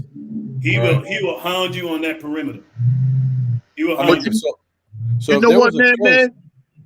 Be honest with you, like during those times, you know what I'm saying, when me and you was like, when we was going back and forth on the fan TV show, we was telling people, go get Schroeder, but all we kept hearing is they don't want to get Schroeder. They don't want Schroeder and all this. See, we got to stop saying what pieces we don't want when nobody's coming here. You got to realize nobody has really said, I'm going to New York yet. Nobody and came. So we keep turning away people that can help. 2 years ago, Schroeder would have helped this squad. He wanted to come here. Although, you know what? But Freezie, super chat. In fairness, at that point, Dennis Schroeder was full of himself, bro. He was feeling himself. And he was really overvaluing what he can bring to a team. Not saying that he's a bad player, but he had like some lofty ambitions in regards to what he thought he was going to command. And he got the ill wake-up call. You know what the problem was with that, he's dealing with it. You know what the problem was with that? Let me do the super chat real quick, yo. Chat real quick. A shout out to G-Man, a part of the Born Steer family. Thank you for your generous contribution. Knicks Nation, keep your head up. Keep the faith and make your voice heard. We as fans matter. Let's go, Knicks Nation. I agree with that 100. Yeah, man. Shout out to G-Man for life. Yeah. But you're right, J Boogie, what you're saying, man. Because I mean, you talking about a guy in Schroeder. This how you know Schroeder is legit. LeBron was trying to get the man back to LA. Let that sink in. Let me tell you something, G-Man. Real quick, when he was in Atlanta, he took that from T. Let me get that, right? So Absolutely. He went from playing the basketball game to learning how to play the game from one of the best that ever done it, in Chris Paul. You know what I'm saying? So when he was playing basketball and knowing how to play basketball, you know what I'm saying? Those are two different things. I mean, 80 million or something like that. I mean, he was worth all that, coming off that OKC. And then he knew how to lead a team. And then we got Peyton. I told y'all, ain't but a few Peytons ever did nothing. You know what I'm saying? Walter Payton, rest in peace. Eli and his brother. I mean, man, come on. We had Alfred Payton, man. What? But you know what? He might have been worth the 80. I don't know, but that's not. He was looking at. He wanted over. 100. He wanted 100.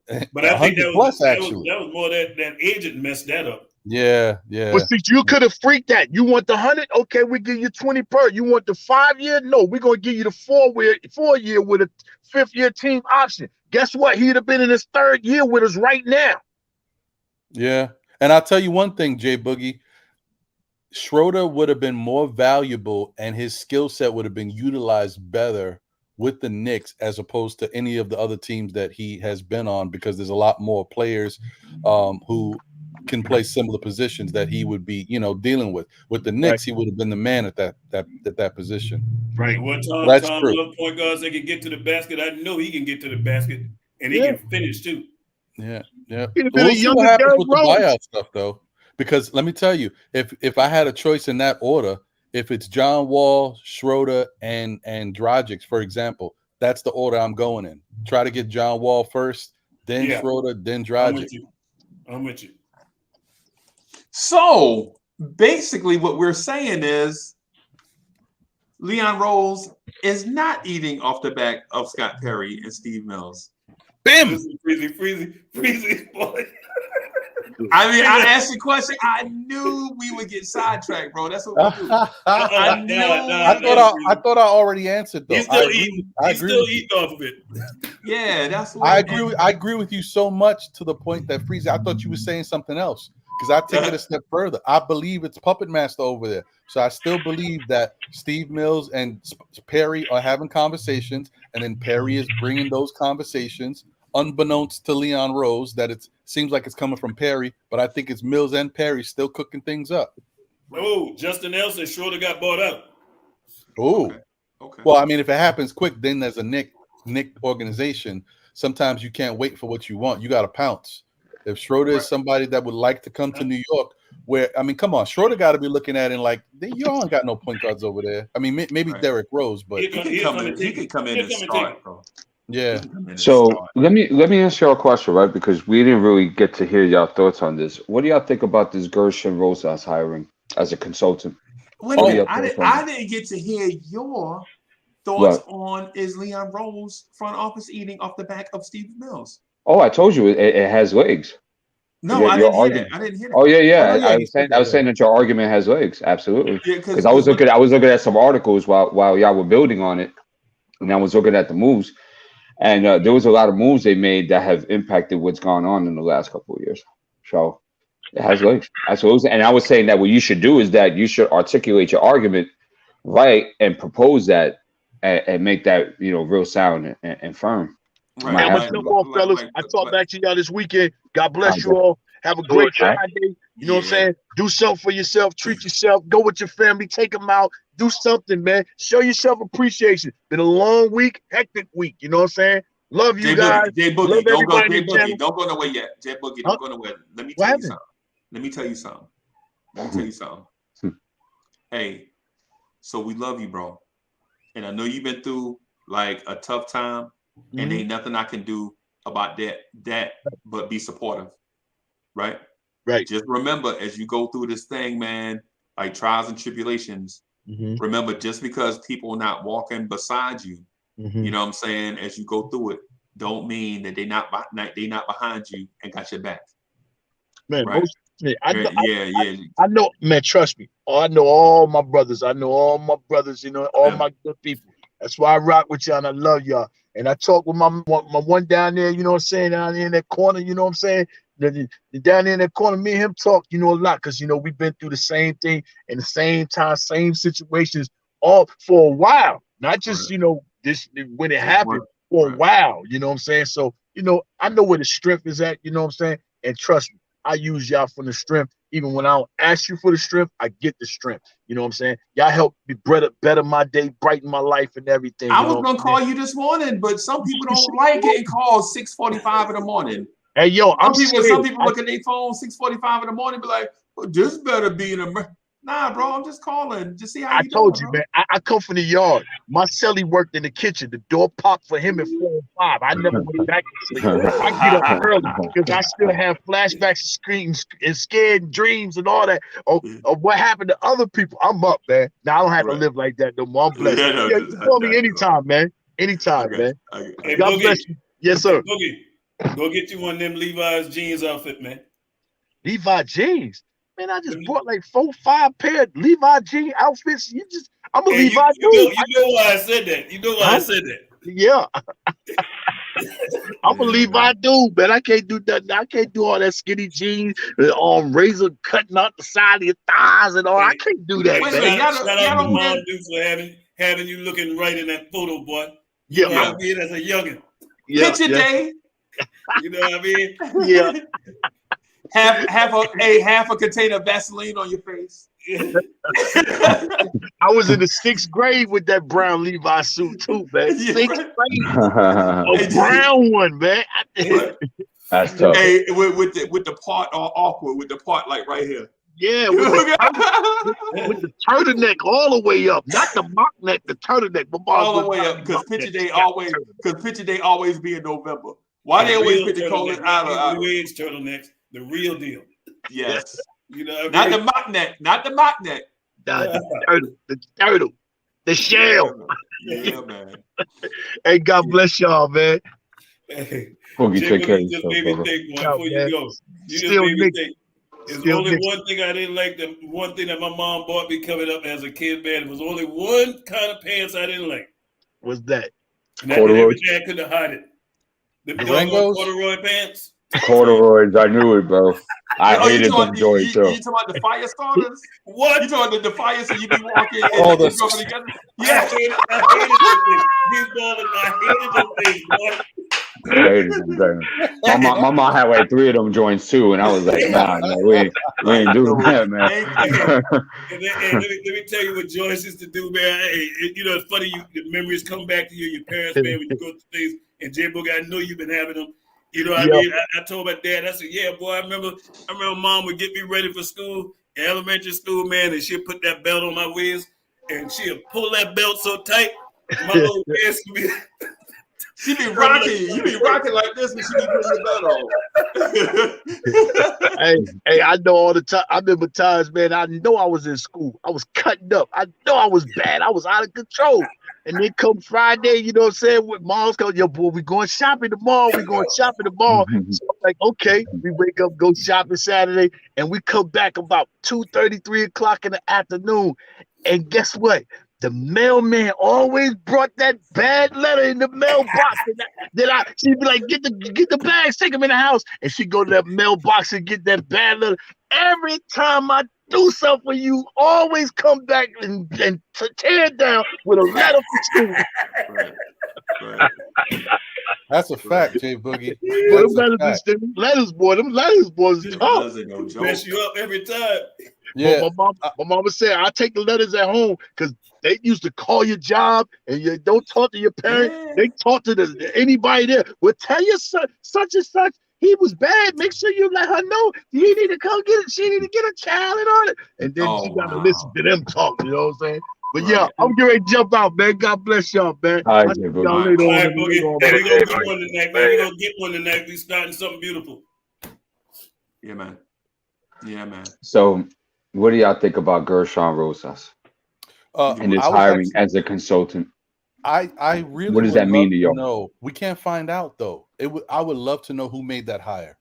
These Was ballers, that they a use the Leon replacement. Rose hire? Was that a Dolan hire? I would love to know who made that hire. Right.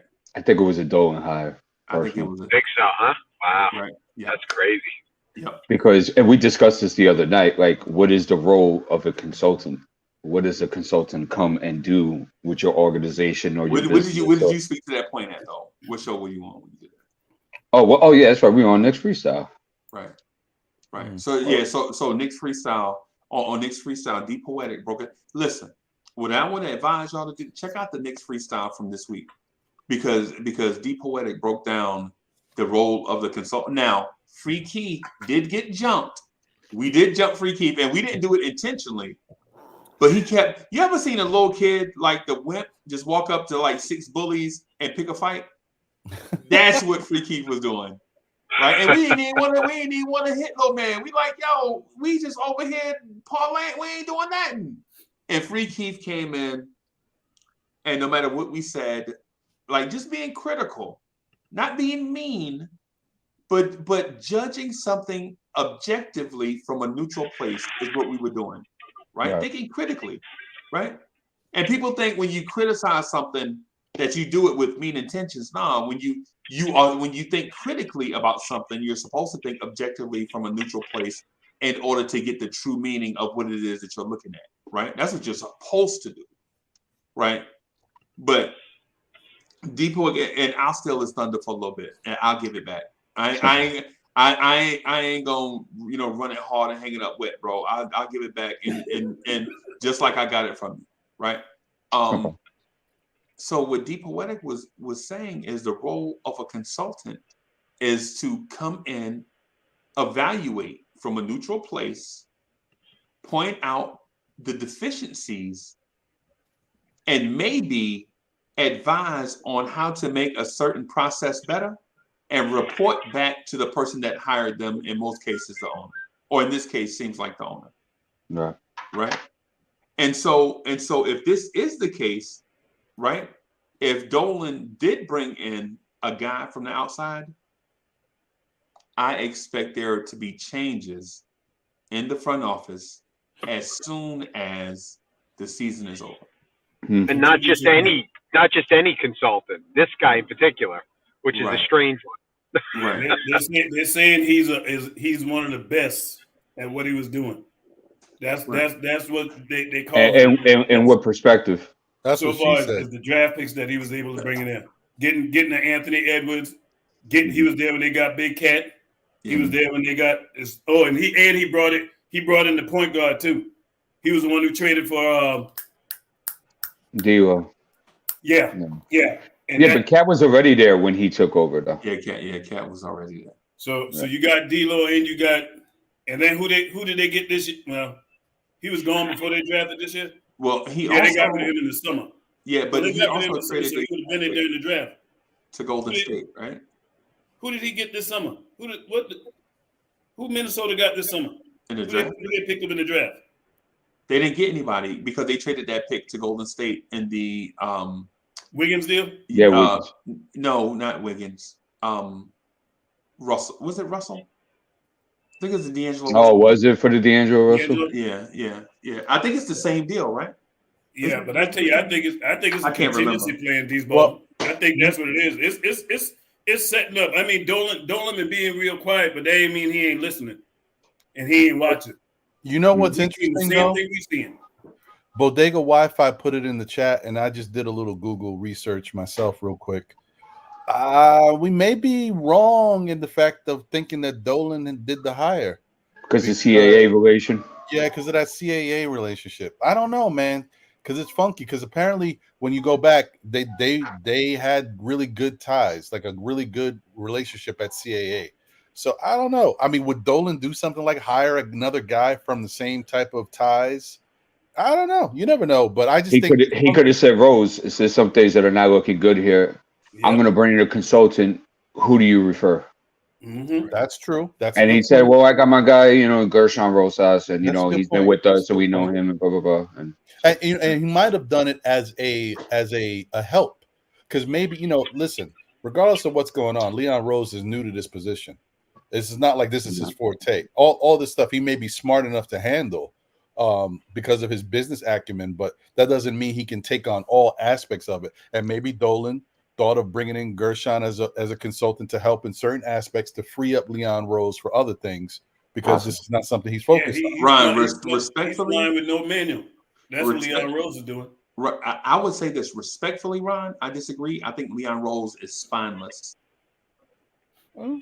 That could be true too. And ain't but hey, that doesn't change my argument. Right. And so let me tell you why though. Let me tell you why. So for one, Mark Berman put him on a spot. Mark Berman says, anytime the media enters the gym, Leon Rose gathers his decision makers and swishes them off out of the room so they can't talk to the media. Right. That's a fact. I saw Mark Berman say that. I think CT had Mark Berman on or something. Streets is buzzing. Yeah. He's got a normal spot he with had him. him on like 4 or 5 times. CT was the one who told me about it. How there's so many people in the front office. There's too many cooks in the kitchen. Right. Secondly, Ron, you set me up. You set me. You threw me to alley-oop. So D Poetic and myself spoke to the splinters in the front office. Like you got the penny pinchers, right? Who just want to save bread. You got the people that are got your draft department. Right. You got your people that are blindly following Tom Thibodeau and Julius Randle, regardless of what they do, support them. Right. You got your crew that's like, yo, play the kids. Yo, we need to get more kids and play them. And then you have the group that's like, burn it to the ground. We don't have a long-term franchise altering generational talent on this roster. We just don't have it. Right. And when you have all those people yelling in a conference room about the direction at the trade deadline, all are going like, and you ever saw a compass with all the different directions on it? When everybody is flying full speed in a different direction, it's up to the decision maker. In this case, I think the one we have is spineless to make a decision. And so instead of making a decision that alters the franchise, he chooses to stay pat, like not to do anything. Like instead of doing something, I'd rather do nothing. That way we don't mess it up. Yeah, and sometimes you can hire your replacement. Ask Mike D'Antoni when he brought Woody here. Mike Woodson. Yeah. How that worked out for him. Ask Jeff Hornacek when he was forced to put Kurt Rambis on his bench. And also keep in mind too that Gershon was the guy that took over for Tibbs on the president of basketball operations. After, the owner had decided to part ways with Tibbs and stuff like that. So very interesting move. There are stories about his environment being a bit toxic, that, he's a very smart guy and he definitely knows what he's doing. But there were certain things going on, like he had hired Upta, I think his name is. He's the president of basketball operations for Timberwolves now. And he wanted to go to Houston and he didn't let that happen. And he barred him from coming to the facility. And it got so bad that ownership had to get involved. And that when Alex Rodriguez and the other ownership came in, like they were planning on getting rid of him anyway because of certain dysfunctions that were going on within the organization. And that, it came a little bit quicker because there was something released about him having relations with an employee. So, there's some baggage that's coming with it, is my point. Yeah, so that's why, maybe it's smart to the dude has a basketball mind. He makes some good decisions. He's good at certain aspects. Use him as a consultant, but don't give this dude any power. Ron, what has this dude done? I listen, and I'm asking you respectfully, like outside of picking somebody number one, what has he done? Well, I mean, listen, before all the scandal took place and broke, we can look at the Minnesota Timberwolves and say that they're a much better team now than they were under Rose. And he hired that Finch guy, which people will give him a lot of crap for. Not Rose, and that Finch guy has turned out to be a good coach for them. So but here's the thing. Finch was a good hire. But how they got to the hire was bad for the NBA. It was a bad look. You know what I'm saying? You don't just fire a guy and then have his long-term replacement on standby, ready. The next head coach of the Minnesota Timberwolves, bro, that looked greasy and backstabberish. And if you want to establish long-term relationships in the NBA, you can't do that, right? Because in the grand scheme of things, and I'm going to pull up their record, in the grand scheme of things, with Chris Finch, the Timberwolves are better. And they do things like beat the Utah Jazz on a consistent basis, right? You're like, how the Wolves beat the Utah Jazz on a consistent basis, right? But here's the thing, right? It would look greasy if the Knicks fire Tom Thibodeau at 1-on-1 and at 3:00, and it's like, the next head coach of the New York Knicks is Kenny Atkinson. Wait a minute, you bringing in Kenny Atkinson long term? My man only been out of a job 2 hours. I mean, come on. Kenny down there in Golden State. Yeah. It's the way that Rosas did that looks dirty, and to be honest with you, he just looks like a bad person. Just because he's smart. He looks like he's got a big ego. Yeah, ego dudes are the ones that get away with doing whatever they want, whenever they want. Now y'all making me scared. And doing extracurricular stuff. Those are the ego dudes, a la Isaiah Thomas. You know what I'm saying? You know what I'm talking about. Yeah. Right. These balling. What's up? Now they making me scared, man. I mean, you do have to exercise some caution because you don't know what baggage is coming into already a situation that at least I find has already ways of dysfunctionality. So right. So my dream front office guy for this Knicks team, man, is only two guys, man. Jerry West. Freezie, get out of my head, boy. That's my number one option. And let me see if you got the number two option. You jury. Yeah. If Kobe was alive, may him rest in peace, he would have been so great for like a consultant role to come to our Knicks organization. Like he would have been fantastic for something like that. I can see him in that role because he ain't gonna put up with no bunch of garbage. That's the kind of people you need, man. Yeah. My only thing with I got another one. I got another name too. Hold on, just one more name. I even think because don't forget, Mark Jackson is blackballed from coaching in the NBA. That doesn't mean that he can't take on that type of consulting role in order to give expert advice on how to run organization and stuff of I that think nature. he'd be a good one too. Yeah, You know, I'm consulting gonna would be call good him a for name. him. Y'all I gonna be agree. shocked. You know who I think would make a good front office guy? Allen Houston. Kevin Garnett. Oh wow. Okay. Kevin Garnett, because you gonna play or you ain't gonna play. You know what I mean? You get my drift. Right. You gonna give effort, or you ain't gonna be around with a Kevin Garnett team. Just think of how young KG was the big ticket. But Ron, he can't read though, bro. Huh? He can't read.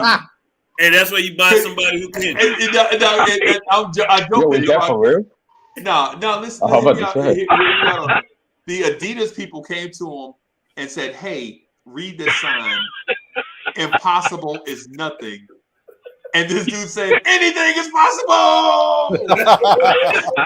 Y'all remember that when the Celtics won the championship? Yeah, they had this. Adidas had been running the slogan all year: "Impossible is nothing."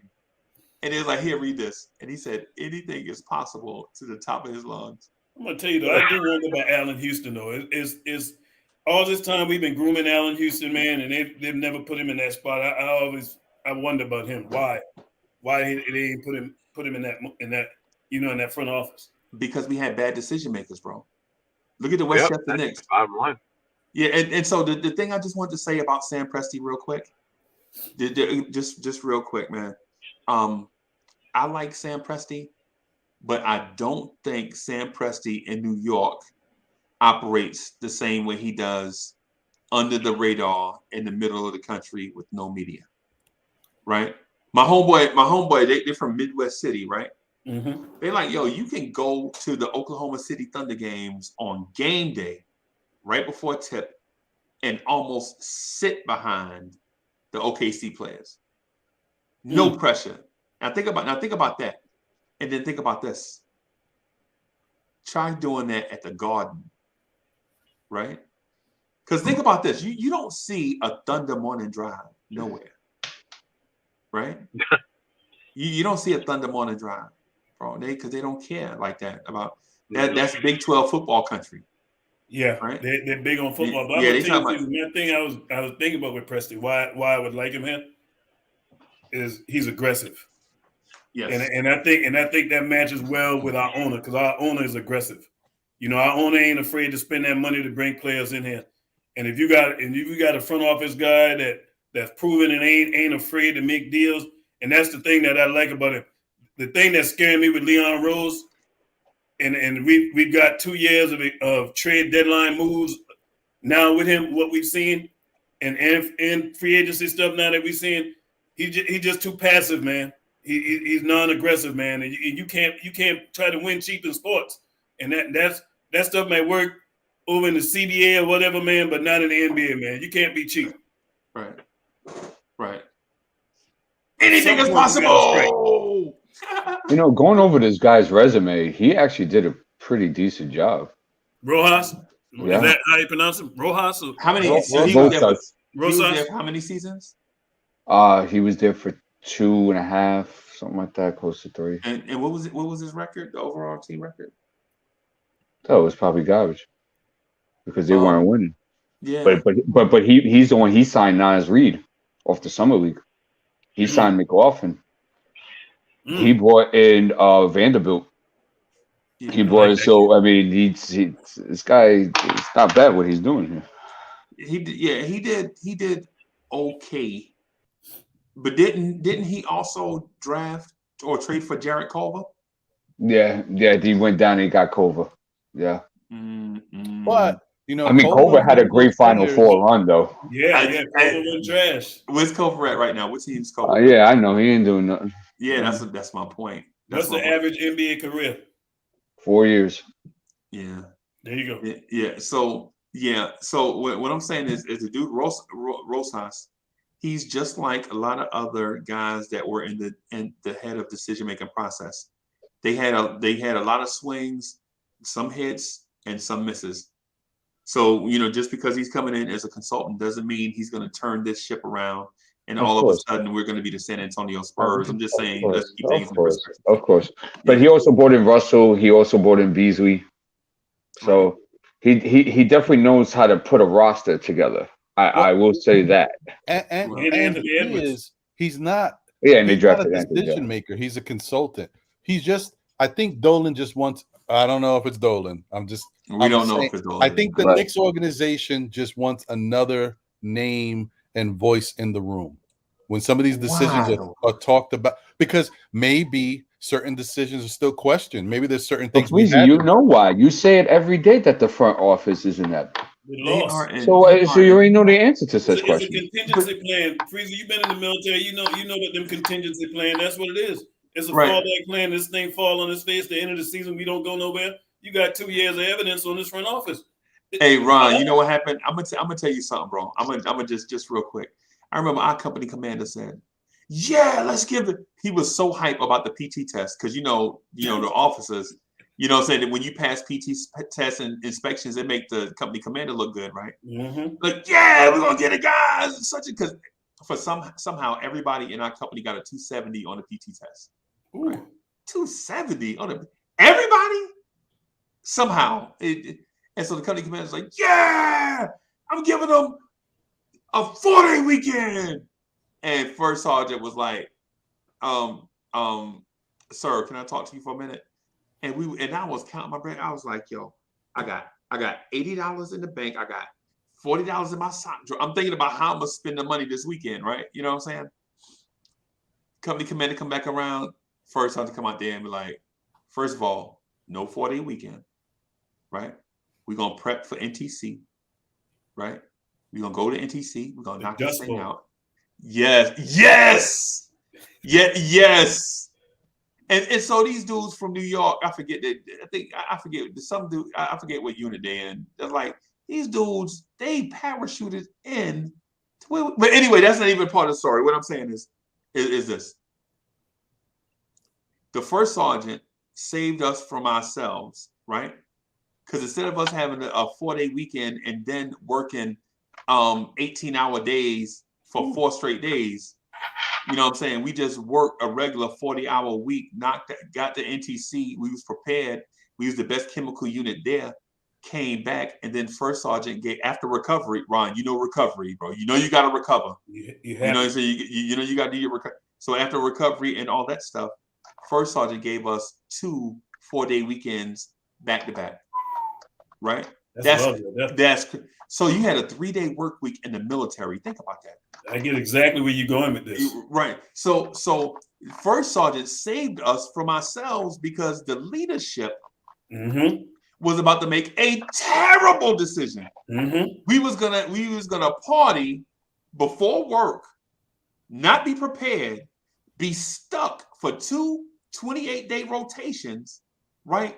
Mad, then come back and then have to recover when we wasn't prepared, and then wouldn't have no 4-day weekends.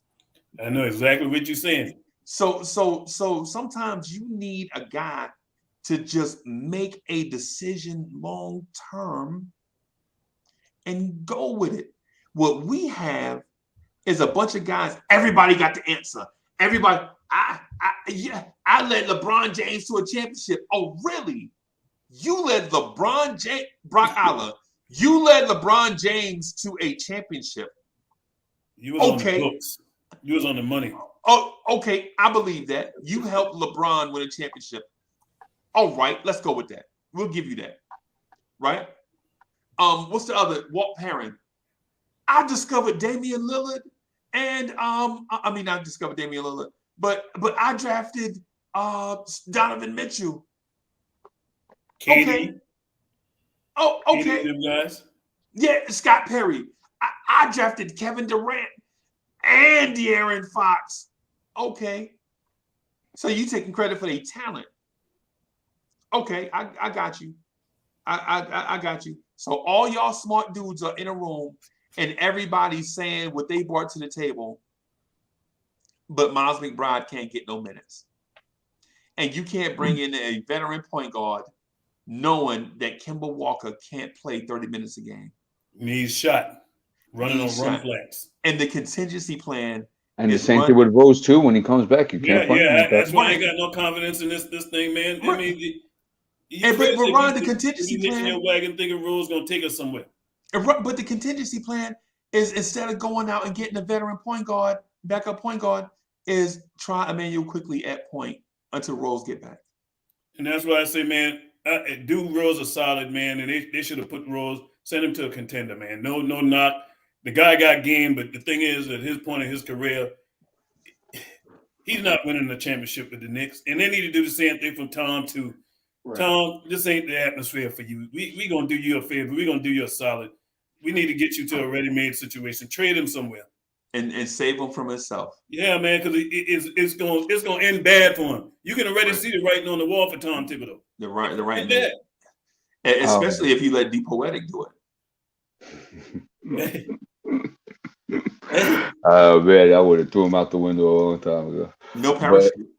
No parachute. No nothing. It's on the first floor though, so I mean he'll land. You know what I mean, but he won't be coming back in though. But he won't be comfortable. Let me talk about this real quick before I get out of here. Our schedule. So as I mentioned, we're 3-13 during this buzzsaw, and it doesn't end. We get a little break, right? But then it gets right back into it.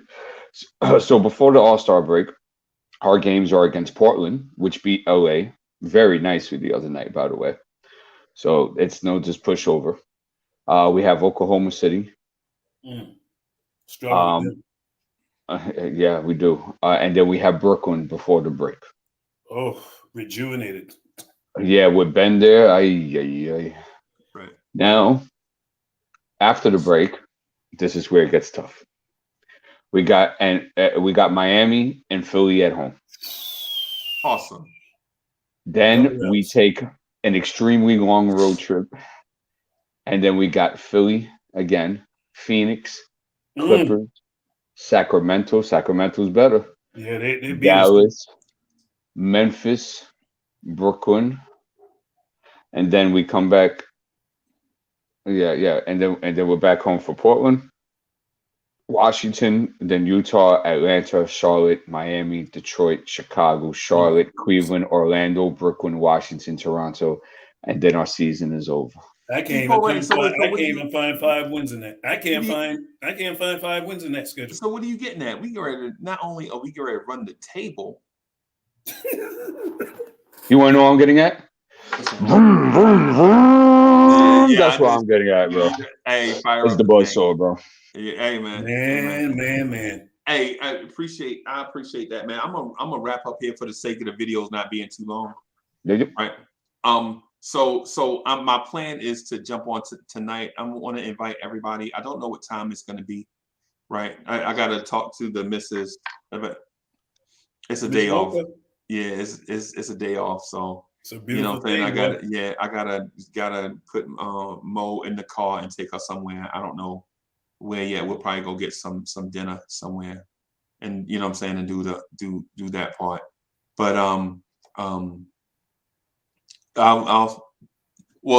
so programming note. So I'm gonna try to do 2 things of vibes and stuff. Tomorrow, I'm doing Eat to Live, right? Tomorrow I'm doing Eat to Live. And tonight at some point, I'm gonna do relationship questions with Uncle Freezie on vibes and stuff, right? So these ladies wrote down some questions they want me to answer in front of dudes, right? They want me to get a panel of dudes together and ask these questions.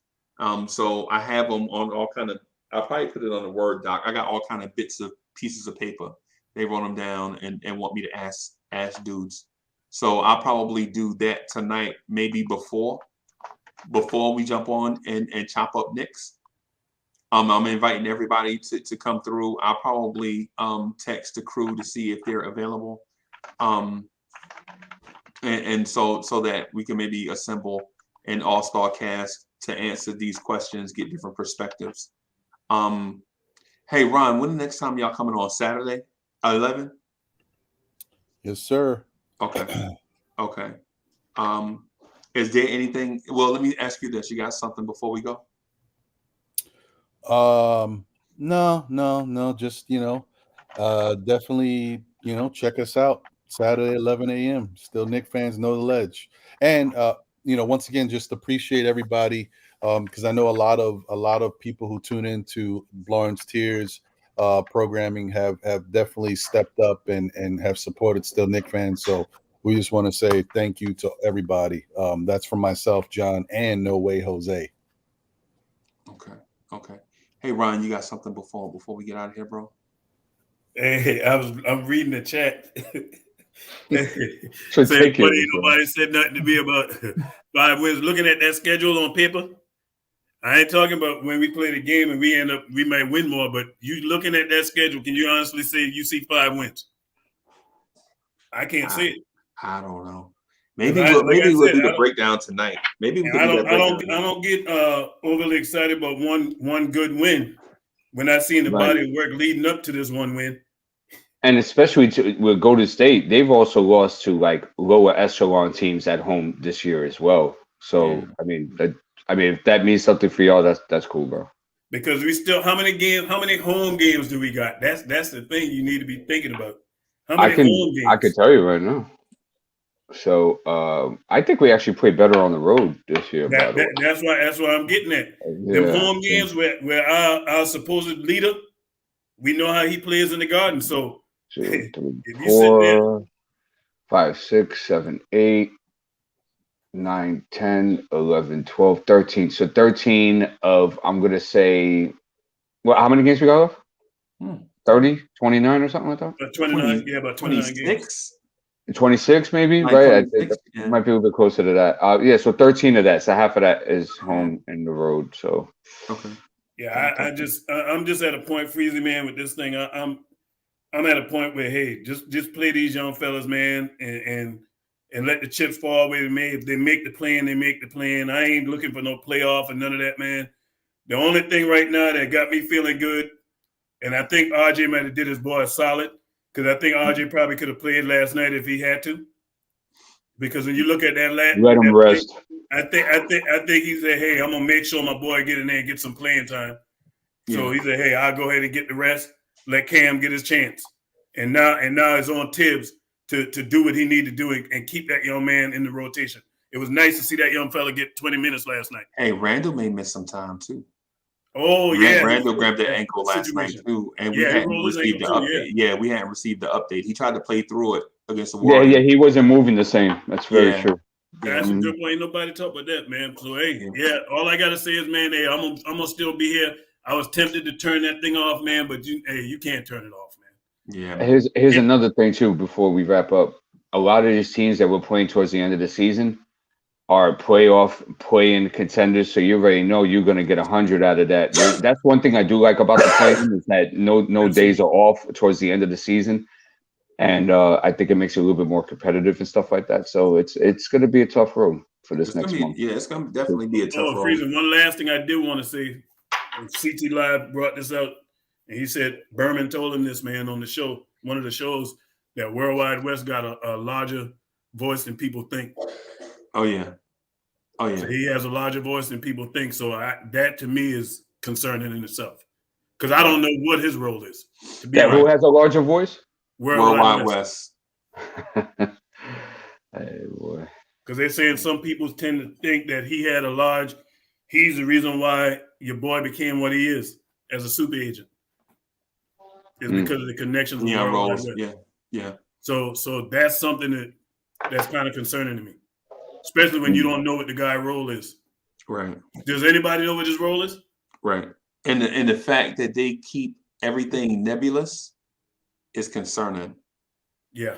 The fact that like, you ever heard of people wanting to be stand-up dudes? That's me. Right? I be wanting you to know Uncle Freezie. Like when I talk to you on the telephone, and I'm the same person I am on this video thing. You know what I'm saying? Yeah. You know, I'm the same person all day long, every day, got roots in the ground, stuck here, spreading my limbs out, growing, trying to help others, provide shelter for some and shade for others. That's what trees do, right? Worldwide West, you don't know what this dude does.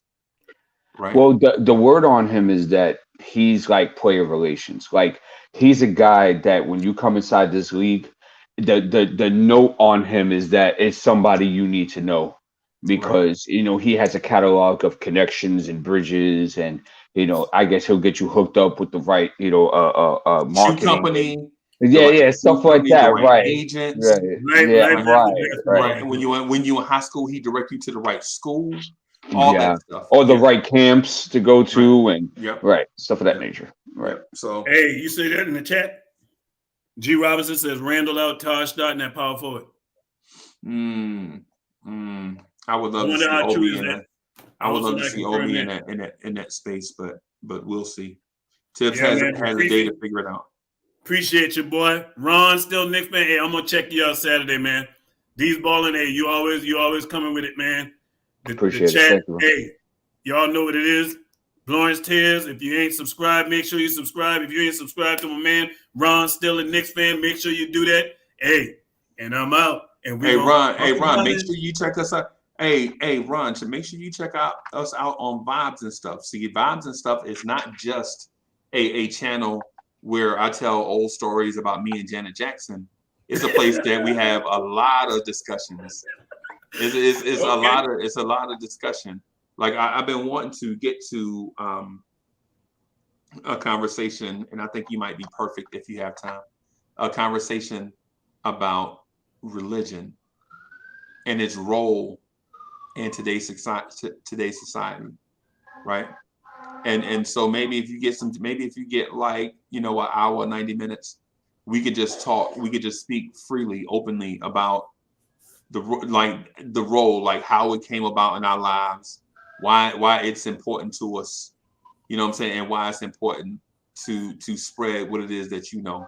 But ain't no pressure. I'm just saying, if you get the opportunity, you know what I'm saying, it'd be a blessing for somebody else. You know what I'm saying? So, but anyway, on that note, everybody, thank you for tuning in. We love y'all. Thank y'all for supporting the Lawrence Tears family. And we are out of here. Peace, y'all. Yes, sir. Peace, y'all. Peace. Later.